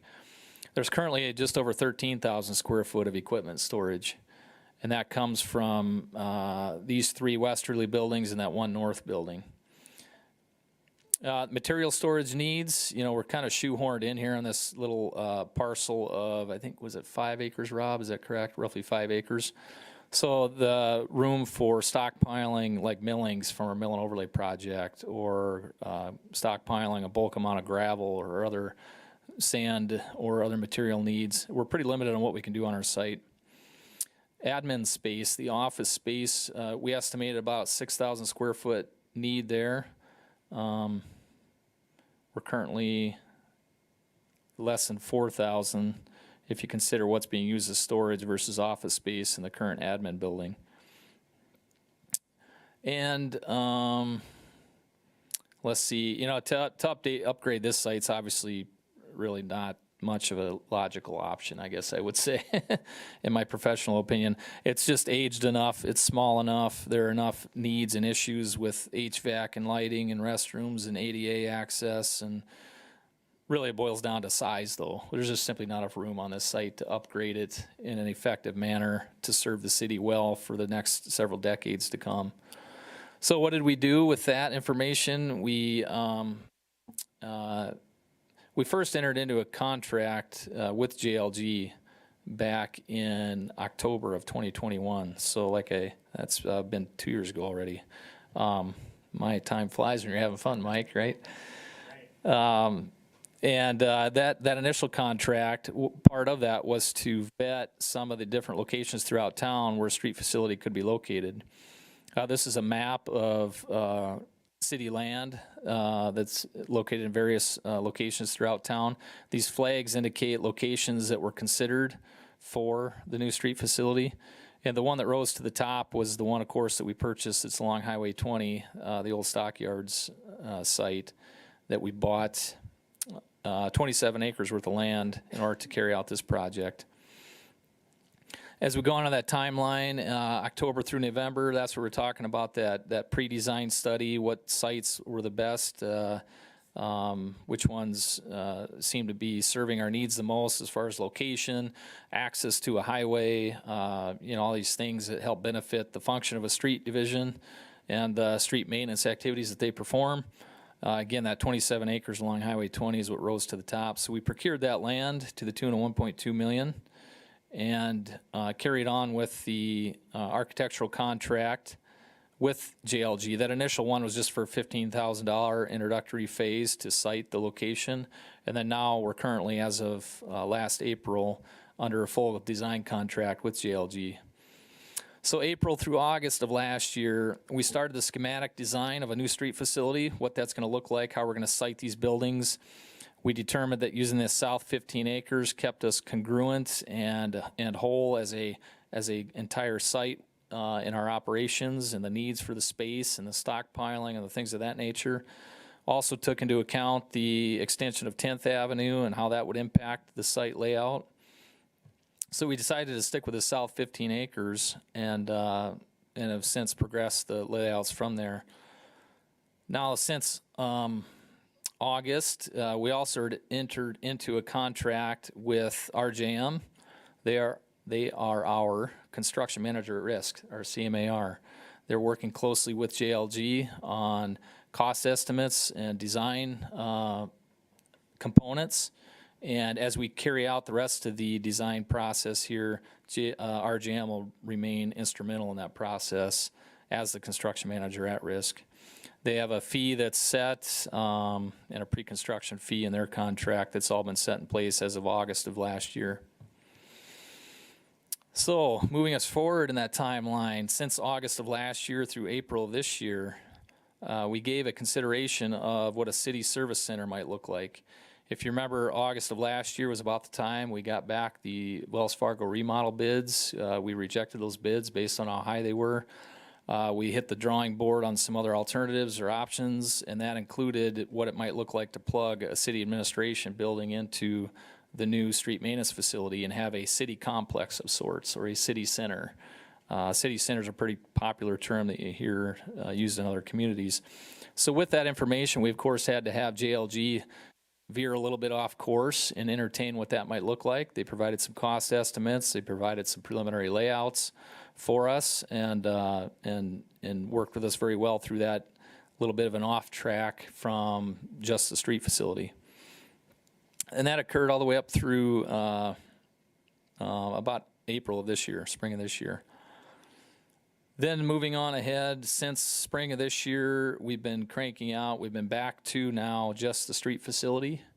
After we heard from the public and the concerns about relocating City Hall from downtown, we decided that city complex was not the way to go, and we've gone back down the path of just a full-blown street maintenance facility. We had been working on that since roughly spring of this year. So where does that leave us today? We've got a building layout that I'd say is fairly solidified as far as the square footage is concerned. To get to this point has been a process of not just our design professionals sitting down and feeding us ideas, but them also meeting with staff, meeting with the street superintendent, meeting with all the street operators early on in the process, learning about the form and function of what they do and how they do it, defining what some of the needs are, what some of the wants are, and floating a lot of ideas around. And they've gotten us to a point where, if you remember some of those square footages I rambled off earlier on, we were shooting for 6,000 square foot of office space. We've got just a little over 5,000. And I'll zoom in on these diagrams here a little bit later, but that's essentially the southeast corner of this diagram is the administrative or office spaces. Heated storage, that's this larger area in the middle. That's about 34,000 square feet. So we're falling a little bit shy of our 40,000 that we desired, but we feel 34,000 is going to serve us well for a good amount of time within the budget constraints that we're trying to keep in perspective every step of the way here. We have a room for a sign signal shop. That's just for our traffic safety technician and his assistant that does all of our street striping, our sign replacements, and signal maintenance. So they have their own little separate area, which is pretty customary for city operations to see that. Repair bays, these are mechanical repair bays where not just street facility equipment could be worked on, but we've also planned and programmed this for what we hope to establish as a centralized fleet maintenance program here for the city of Watertown. I know Manager Max spoke to this several times. We don't have a centralized fleet maintenance program. It's kind of an oddity for a town this size not to have one. We'd really like to get to that point sometime in the near future. But whether we're a centralized fleet or at a minimum just for the street equipment, we need repair bays, and that's what this space is for. And then the last segment on the west end of the building is a wash bay. As you all know, that there's value in keeping our equipment well maintained and clean, especially with some of the corrosive materials that we apply to our streets that on a daily basis throughout the winter. Getting that equipment washed off and well maintained is important for the longevity of it. So that wash bay is there. That would also be available to the entire citywide fleet, excuse me. So whether you're in the police department, the fire department, the engineering division of public works, the wastewater division of public works, any of those entities could utilize this wash bay to help keep the city's fleet well cleaned and maintained appropriately. The cost, now these costs are the most recent ones that we've got from RJM's work with JLG. That's our construction manager at risk, working with our architect. And I'll quick walk through these, and then Mike can help plug in any questions anybody might have while we're on this screen. But the construction costs we're estimating right now, this is just to build the building, as I just described it, is just under $14 million. Now you add in escalation cost over the next 6, 10, 12 months to wherever we get to building this. You want to have some factor figured in for that escalation. That's what that 3% factor is. Excise tax, of course, that's a standard. The design contingency, these are the things that may come up from now through the completion of the design that we add to or amend or adjust in the layout or the scoping of what it is we're putting into this main building. That's a 5% number. Construction contingency, same thing. You know, with any project, you want to have construction contingency built in for any potential change orders that come up along the way. So we've earmarked 5% for that.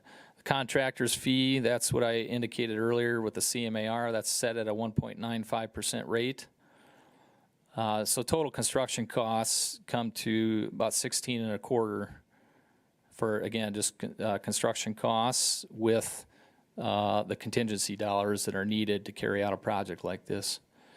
Now you add in all of our soft costs. These would be the design that we're under contract for, the bidding services, the construction admin at a later time, the audio video equipment and security equipment within the facility or on the site, all the things of that nature.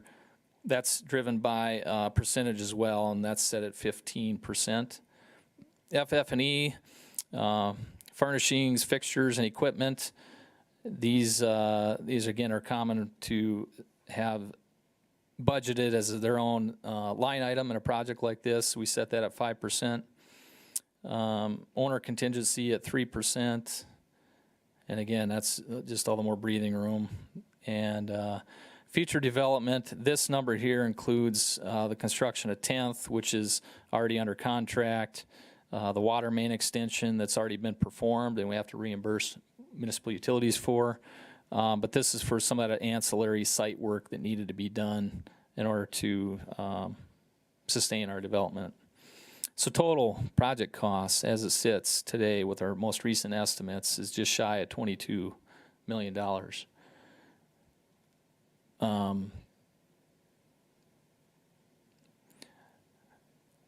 What's coming up next in our timeline, how we'd want to move forward with this. So now through December, we'd complete the design development phase, what's known as design development for the project. That's where they get into the intricate design of the building, the HVAC systems, the mechanical, the electrical, all the things of that nature would get cranked out through the design development.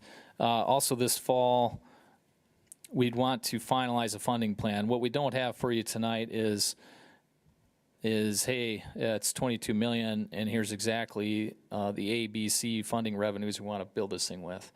We're working on that. Finance Officer Bob Zine, City Manager Mack, the mayor, we've been in conversations on what the right funding mechanisms might look like. We just simply don't have that information tonight to share with you.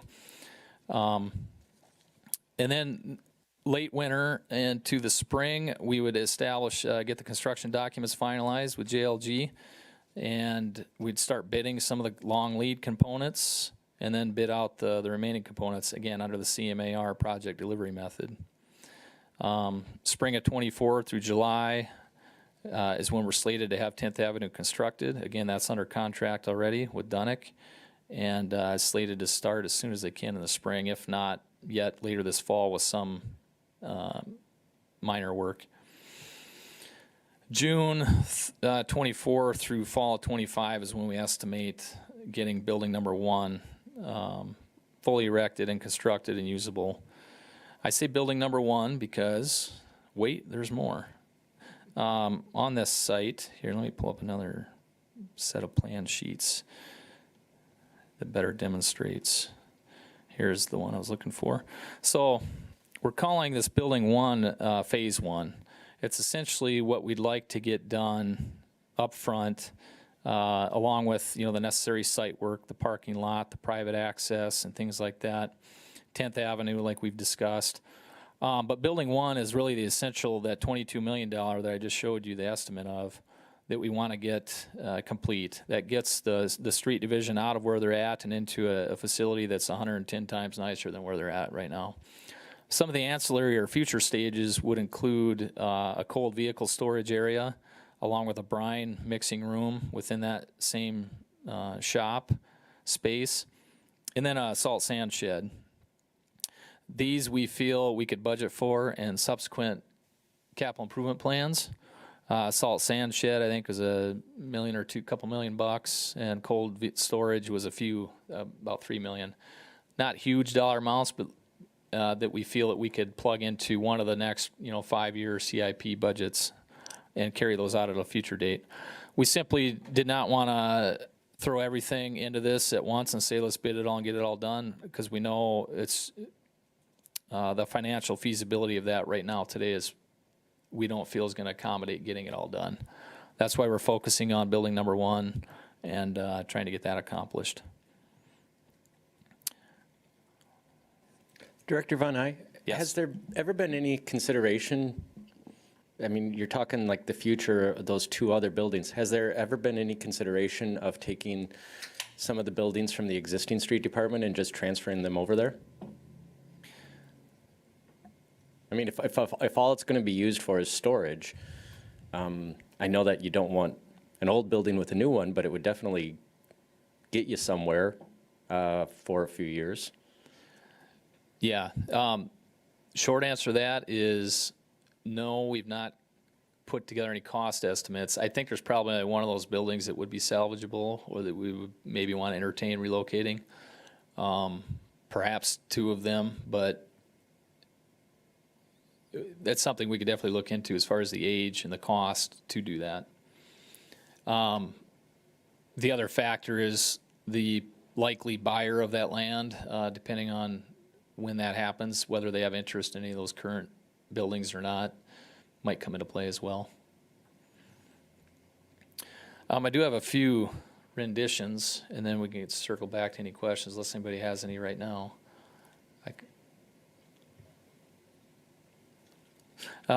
This is a east elevation, so standing on the, say you're standing on Highway 20 looking west, this is the site you would see of our building. This is from the same side of the building, just further north, looking more southwesterly. So you can see there are some glass wall components that are worked into this. From an architectural standpoint, this isn't a see-through type glass, but more of a channel glass effect, kind of like what we've seen on our airport terminal as an example. An example of that lit up at night, where you have some transmissivity of the light through the walls there. The goals behind this and the intent behind this, Mike could speak more intelligently than I could, but I really liked listening to their summary on that design component for not at a lot of additional cost.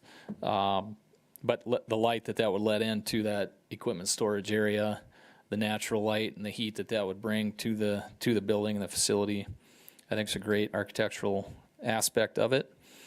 This is a south elevation view, so standing on the south side of the building looking north.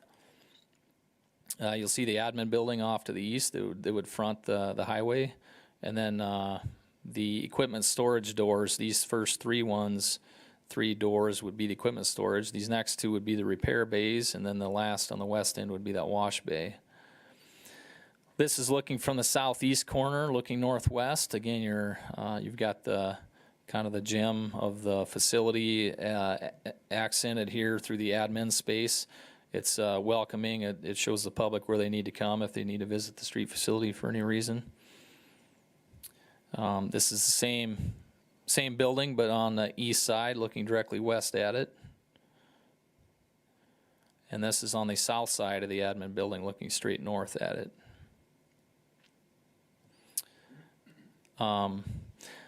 So our goals, at a minimum, and then what we'd like to relay to council tonight, if you're in agreement with this, but our goal at a minimum is to move forward through a complete design of this street facility, generally as we've gotten it laid out here. With that, we would need to, through the fall, finalize that funding plan. That's the next biggest accomplishment we need to do is bring forward some funding options and make sure that it's a funding plan, a financing plan that makes sense for the community. And ultimately up to the council to decide and give direction on that funding plan and what that might look like. January through April, again, we'll finish the construction documents and start bidding some of those long lead items in February. If the financial plan is put into place, we can continue down this timeline. And then 10th Avenue construction, like I mentioned, would be occurring next spring. And June 24 through fall of 25 is when the construction would be anticipated. With that, again, I've got a great team here to help answer questions. We'd love to talk about any of these components that we mentioned here tonight, and we'll stand by for any questions. Thank you very much. Excuse me, could I get your name again? Yes, Mike Shalene. Shalene? With JLG Architects. Okay. Yep. Thank you very much. We'll start by going to Councilman Bueller. Thanks, Mayor. I have a question, Heath, our Public Works Director, Von I. The ingress egress doors are facing what direction for the heated storage facility? North and south. So we're gonna have doors that open to the north Correct. where we would get prevailing wind typically in the wintertime through those doors. Is that, I mean, would it make more sense to go east-west so our doors aren't opening all the time into the cold wind? Yeah, we did entertain that, most definitely. One of the factors I'll point out, and I'll let Mike speak to this more, what we were able to accomplish in the design and where we've gotten it today is minimizing these numbers of doors by the layout that we've done here. So you'd essentially have, for the heated storage area, these 3 doors would be mimicked on the north side. And so instead of having a series of dozens of doors like you see at some facilities, we've really honed in the layout of this so that we can accommodate minimizing the doors and entries while still giving adequate space to park within that heated storage area. But Mike, I don't know if you want to speak any more to that point. Yeah, Mayor, council members. Yeah, thanks for the question. So the doors opening in any direction, north, south, east, or west, don't really help. If you've got doors opening to the west, you've got a freeze-thaw cycle where you could get some thaw during the sun time, and then that freezes as soon as the sun sets, which doesn't help vehicles entering or exiting. To the north and south, you've got a little bit more stability in that. So the whereas in temperature fluctuations for that. So for a vestibule going into an office area, you'll get that gust of wind, but it's just not as taken. It's opening into a big garage space. So. Follow up, Councilman? Yes, thank you. Another question I have is, are there any intentions at all for some mixing capabilities for salt and sand versus the way we do it today? Where we put it out on, I think we put it out on the lot and then we take a loader and mix it up. Are there any mechanized options for that so that we could do that without all of that trouble constantly? Yeah, there are auger systems where you can load things into a hopper, and then it's the two are augered through big screws and then are dumped into the salt sand storage area. So we are currently looking at that with Rob on those types of things. Most commonly, you'll see a pad out in front where the materials are dumped, and then they're mixed with a Bobcat or a front end loader, and then moved 2 times then. So, but those auger systems, we're looking at different options and what that pricing may be and what that might cost and availability of those. So, same thing with the brine area as well. Brine and storage, whether that's stored inside, because you've got a mixing area, basically a big tub where you mix the salt and water together, and then it's pumped to a storage area. So we're also looking at those storage tanks on capacity and size to make that easier for the employees and the folks out there mixing that as well. Mayor, if I could. Director? I would add to that that any of those ancillary items, we as staff would definitely enjoy plugging those in and definitely find a value in them. But again, we would recommend highly focusing on getting building 1 done before we plug in any additional costs for A fueling island, for example, that's not part of this initial building cost estimate. The salt sand mixing mechanism that Councilman Bueller mentions is not part of this original building estimate. The salt sand storage shed and the cold storage and brine room are not part of this original building estimate. Again, just wanted to emphasize getting the bare bones of the main building done up front initially is our goal, knowing what our budget constraints are, but would love to continue plugging in any ancillary things as we go in subsequent CIP calendar years. Councilman Peters. Yeah, I'm not sure if this was discussed or not, but from a staffing perspective, how many people will this new building house? And then secondly to that, as we're talking about these capital improvement projects, City Hall, Street Department, what load does that take off of City Hall if we're now moving some staff over here? And I guess where I'm getting at is, in these discussions we're having, if we, choose to move down a City Hall path, what is the benefit of moving staff over here and how many? The current slate for staff at this location are the staff that are currently located at the street facility. That would be Rob as the superintendent.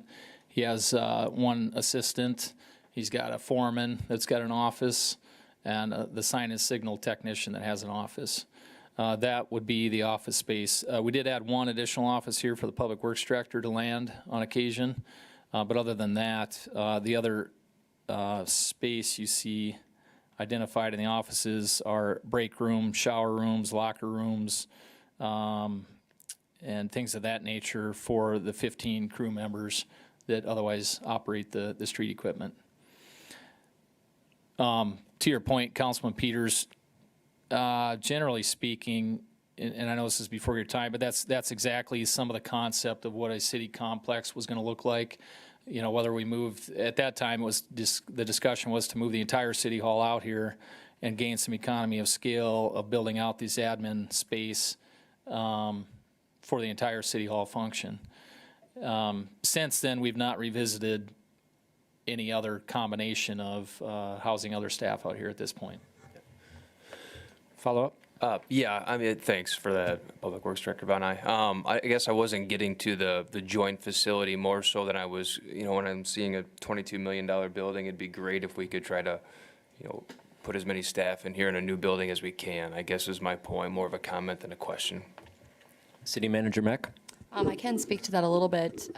Some initial discussions that we did have were looking at moving just the public works operations out to this facility, and that does add $2 to $3 million to the cost, which is why we chose not to go down that path at this time.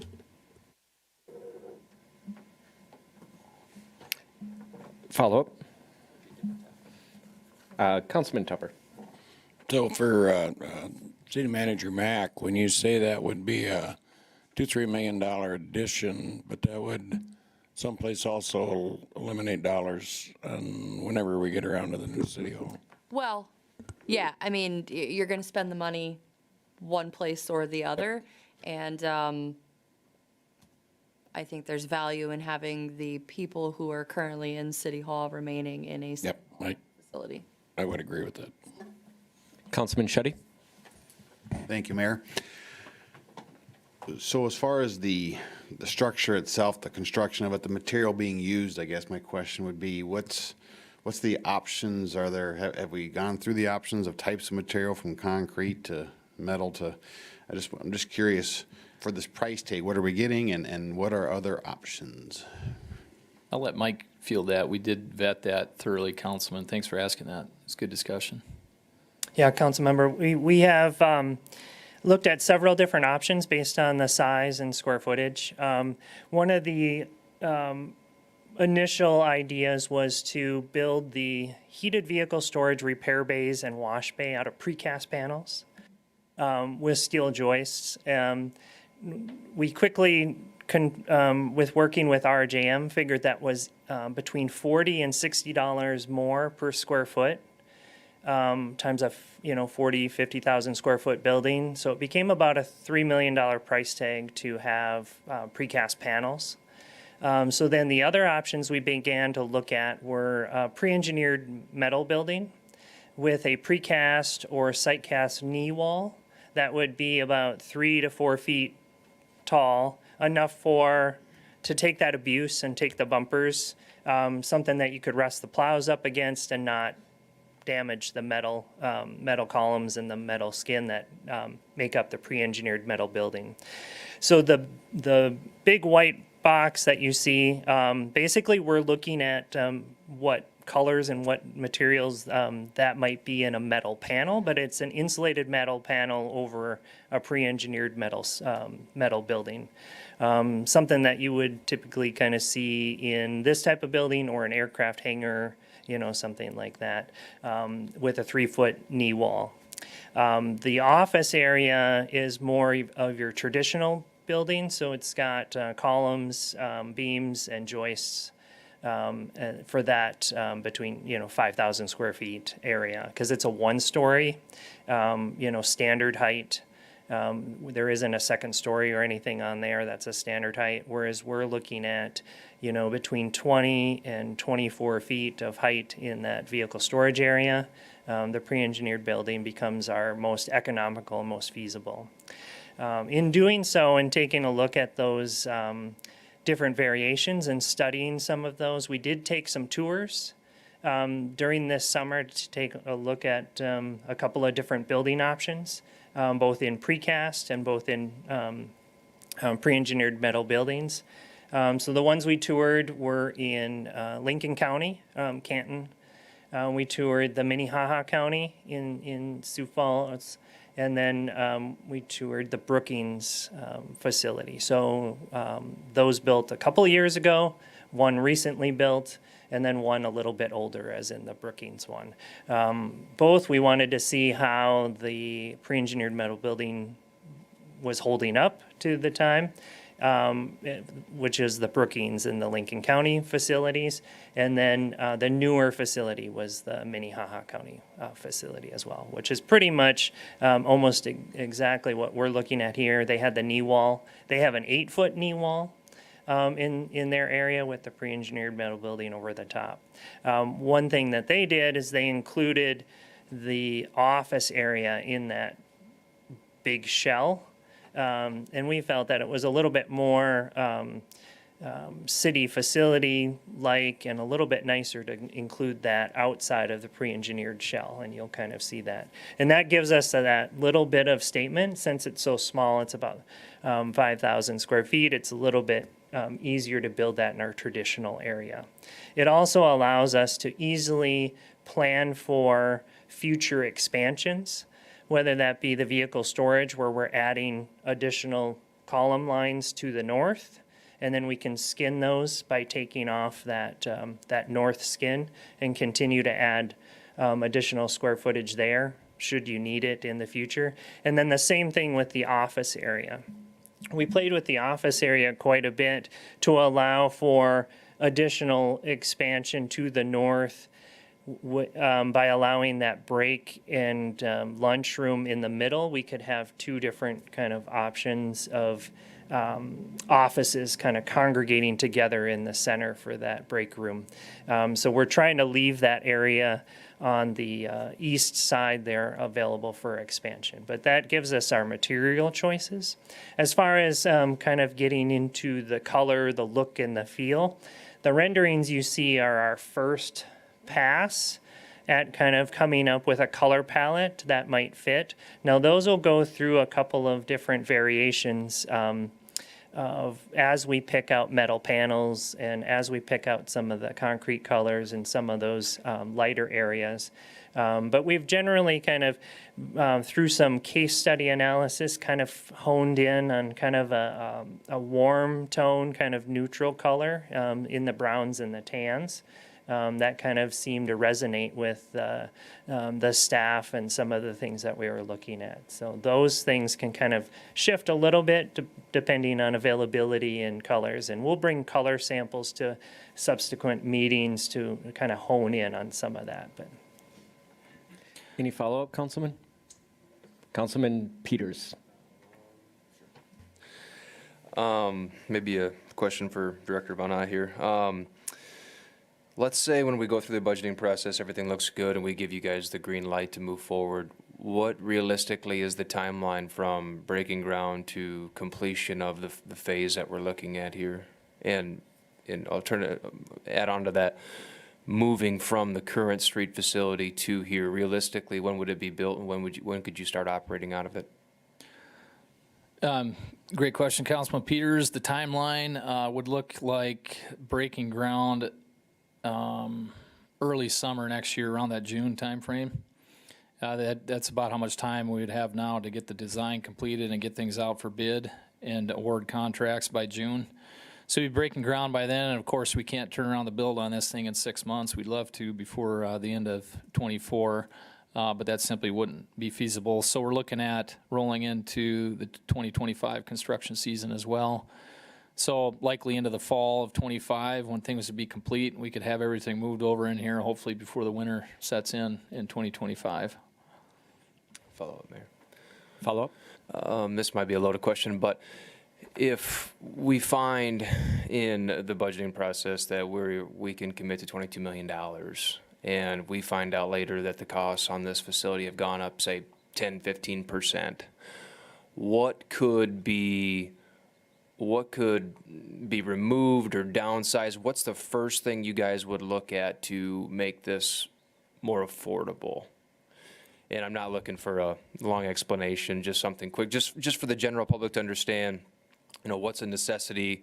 I realize this is needed. Looking at the current facility now, I think everybody would agree that's outdated, that's obsolete. We need to move something. But financially, what would be on the chopping block if we had to commit to $22 million and we find out that prices are going up? Off the cuff, I'd say this whole west area right here, from the sign shop west, could be delayed. That would be a lot less than ideal, obviously, but this is designed in a way, and Mike can expand on this too, that the addition of these later on is not out of the realm of possibility. There's some impact to how that would all tie together with it being a pre-engineered metal building, but Mike, I don't know if you want to expand on the more ideal locations that could be phased out in the future.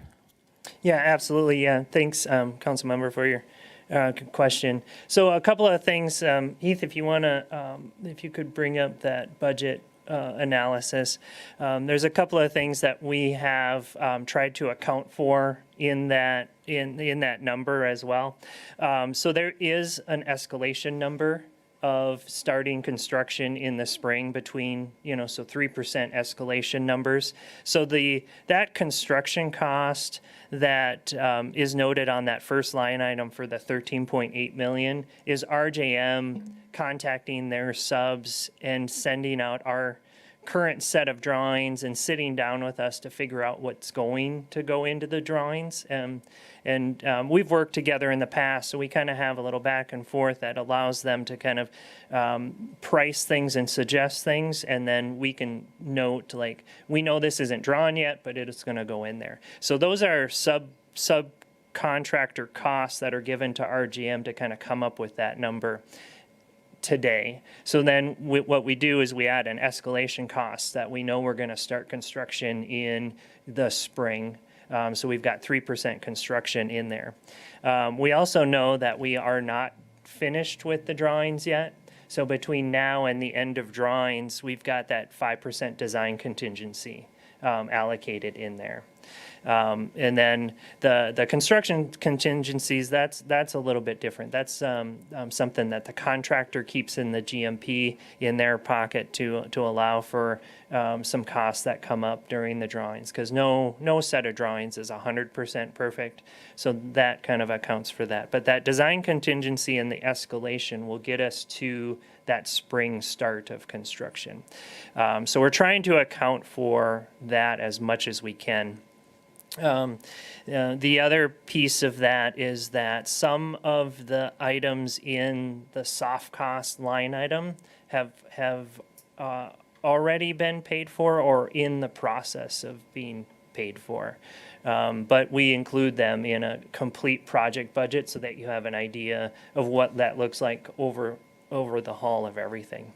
And then the other thing is that some of the FF&E, some of that design contingency, if we don't use those dollars, get moved into that owner contingency line item. And then those can be spent as you see fit.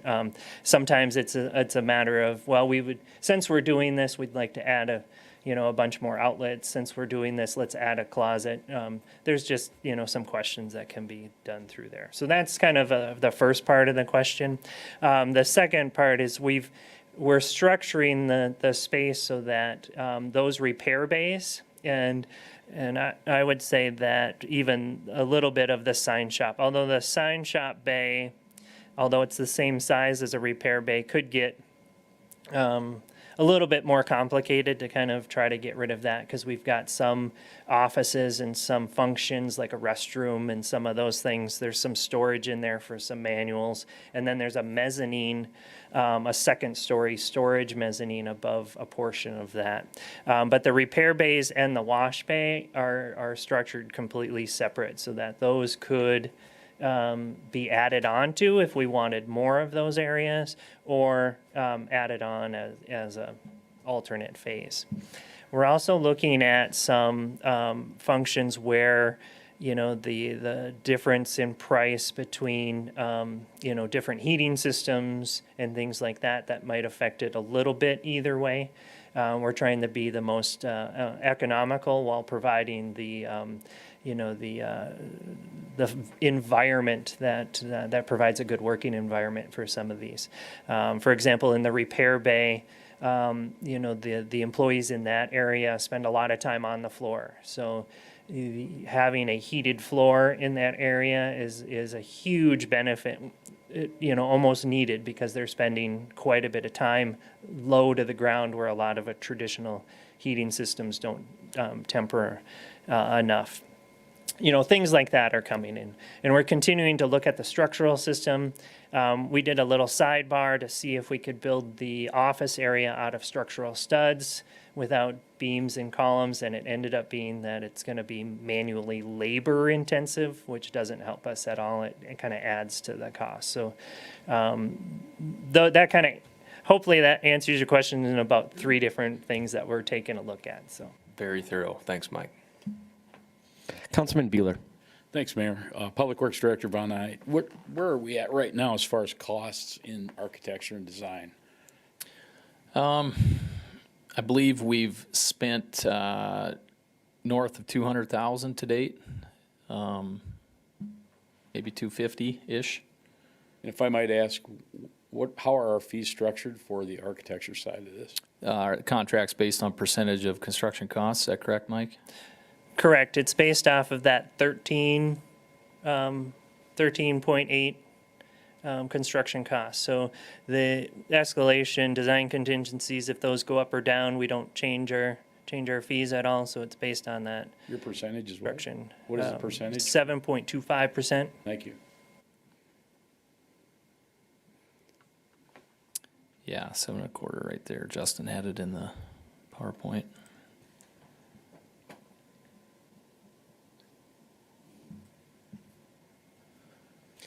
All right, any further questions? Comments?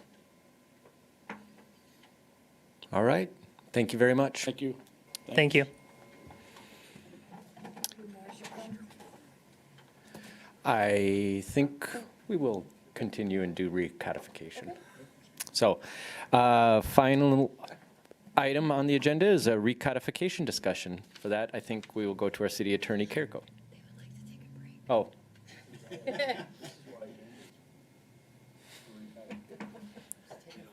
Okay, we'll go at ease for 5 minutes.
You brought that up the other night. He's like, I like chips in bed like you do. I know you do.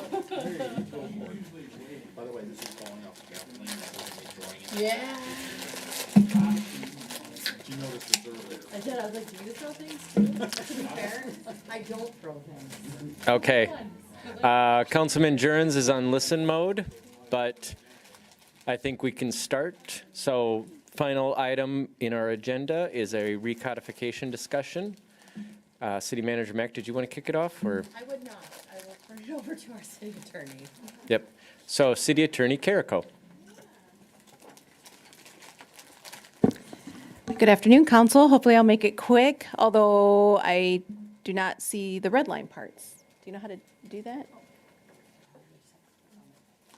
Is that on here? Like, here's the...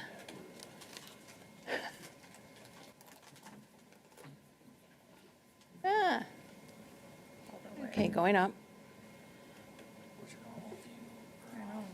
Oh, here? I mean, they have a printed copy in front of them, so it's not the end of the world, but. Yeah, where's your? I had sent it to them and they pulled it up. Oh, try this. Ah, here we go.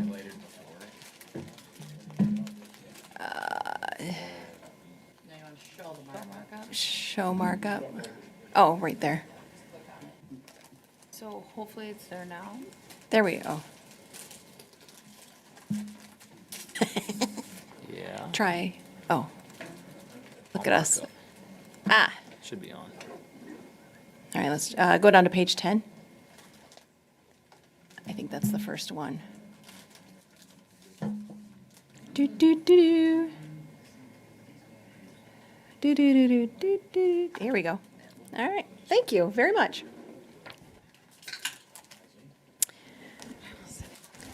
I will not apply for a job in IT. Okay, so council, as you know, we're going through our recodification process.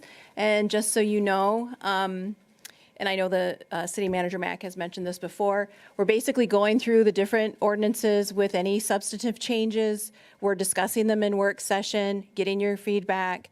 Then it will come as an entire document, the whole book. And you will, at that point, then that will go for a reading, second reading, and it'll get approved. We're shooting for January, February.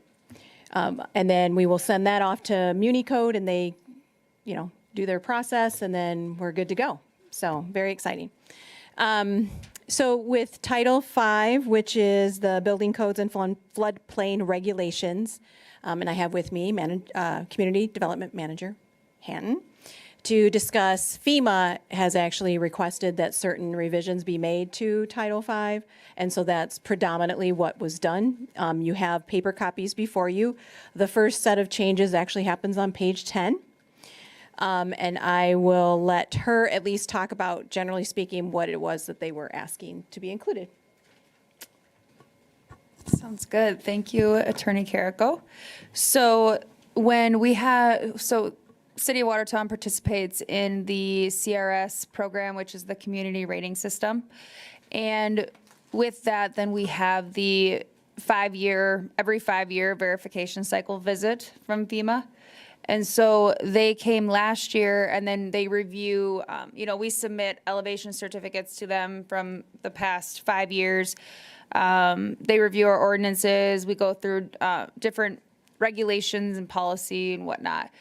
And then go around and actually tour the city and so they can see these projects in person.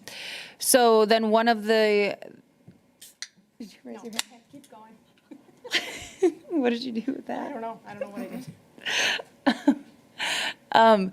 So one of the things that came out of that was they were asking for greater elaboration on wet flood proofing and within our ordinance. And so then that's just what this language is expanding on. So it is specifically describing the two options for non-residential construction, which you can utilize dry flood proofing or wet flood proofing, but only if it's non-residential. And so I received ordinance language examples from FEMA, and then also in just utilizing the technical bulletin 1, 2, and 7, which 7 is wet flood proofing. 1 is openings. No. 1 is flood resistant materials, and 2 is openings within a non-residential structure. So those are technical bulletins that FEMA supplies, and then just utilizing that information to compile this into Title V. Before I move on to the other changes that were actually coming from staff rather than FEMA, does anybody have any questions for Brandy on these initial changes? Keep going. All right. Moving on to page 21. Let's see here.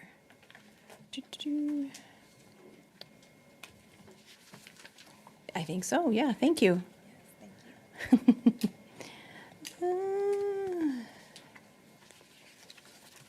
Okay. So we also had a couple of revisions from staff.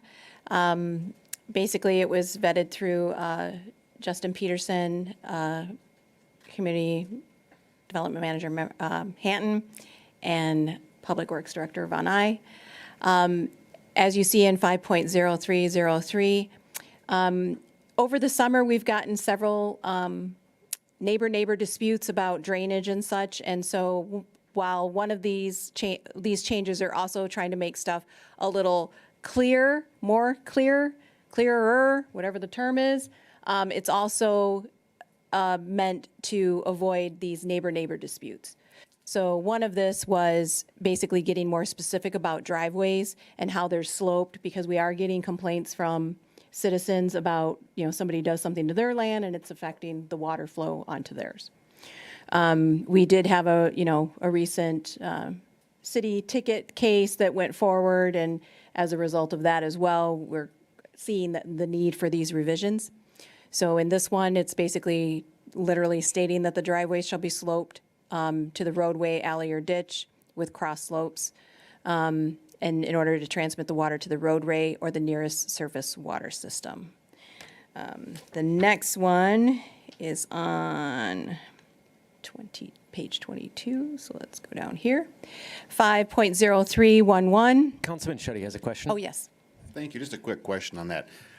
This works, with your standard curb and gutter in town. At the lake, you're kind of at the mercy of the road because some lots are higher than others. And I was just curious if that's been thought about as far as the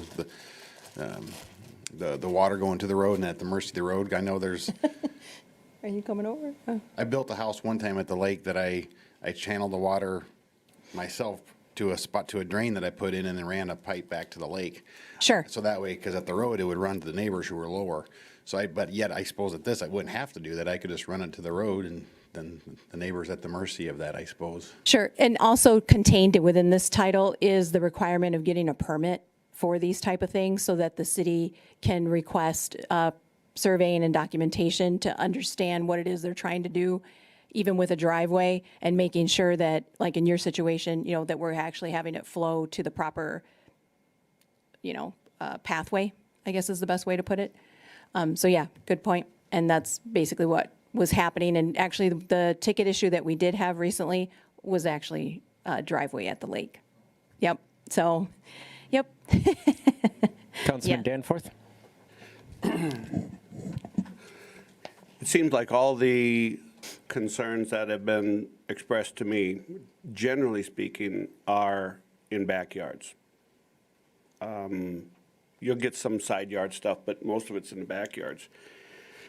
And it seems like if you got a development area, it's always like the first one in seems like it's a great deal because they established an elevation, right? But then the problem of it is the next one that comes in next to you goes slightly higher, and then the next one goes slightly higher, and that's kind of the rat chase that we've been in. Do we who establishes what a backyard elevation should be? Because that's really kind of the problem. We do have, especially, I shouldn't say especially, but knowingly up in the northeast part of town, there's a lot of water runoff areas and such. So who establishes what that elevation should be that people need to conform to? And then secondly, one of the things that I've seen is once this is all done, lots done, next thing you know, people are landscaping. And the landscaping creates the problem. A dam or, so is that covered in this scenario? Some things are covered to a certain degree. We do have situations, though, where it is a true neighbor-neighbor dispute. So things that obviously require a permit, then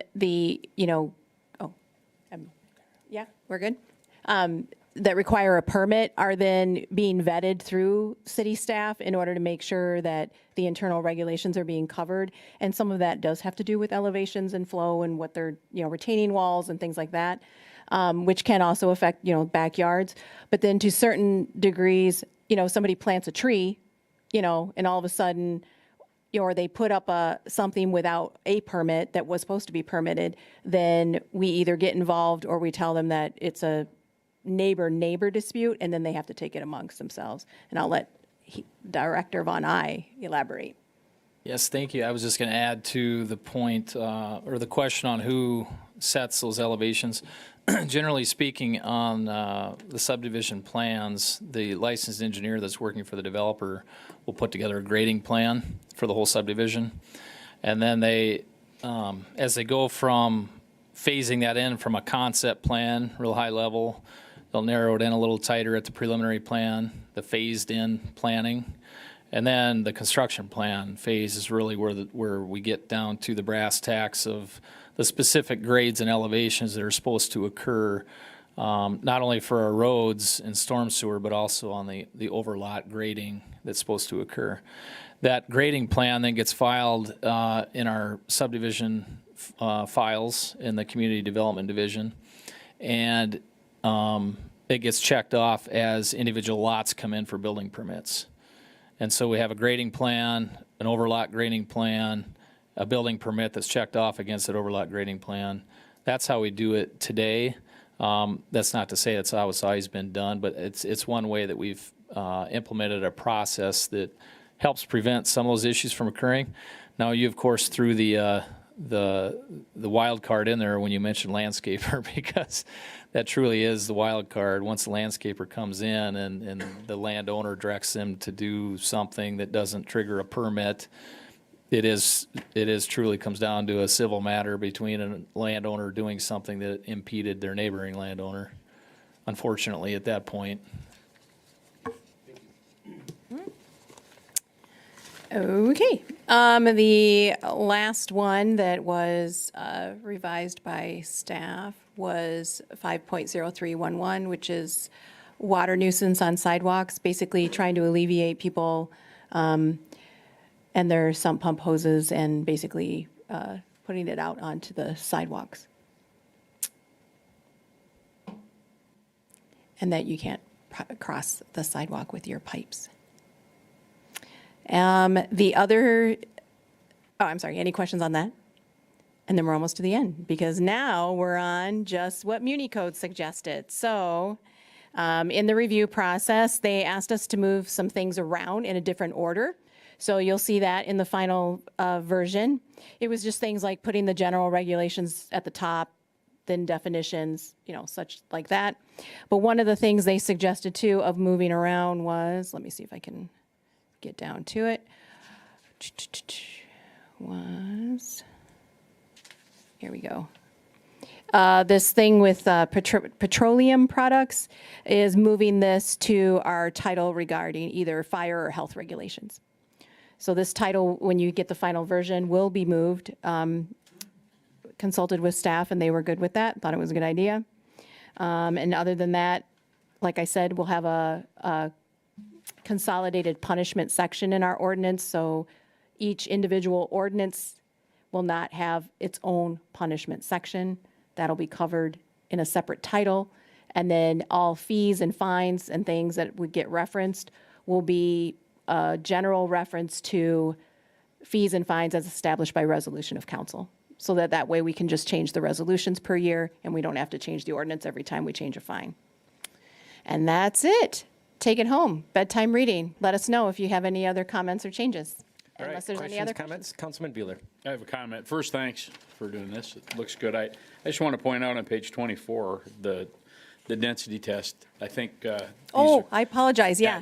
I thought you might get to that, but that I think is good work. I think that's something we needed to do, to make those fines a little bit more stringent than they have been in the past, I think. And, to give them some timelines that they need to, because we've had issues with that for a long time. So, good work. Any further questions, comments? All right. Are there any future council items right ahead? Any public comment? There's no reason to go into executive session. The chair will entertain a motion to adjourn. Motion made by Councilman Peters, seconded by Councilman Tupper. Any discussion on that? Hearing none, the vote is to adjourn. All those in favor, please say aye. Aye. Any opposed, say nay. Motion carried. Good night and God bless you, Watertown.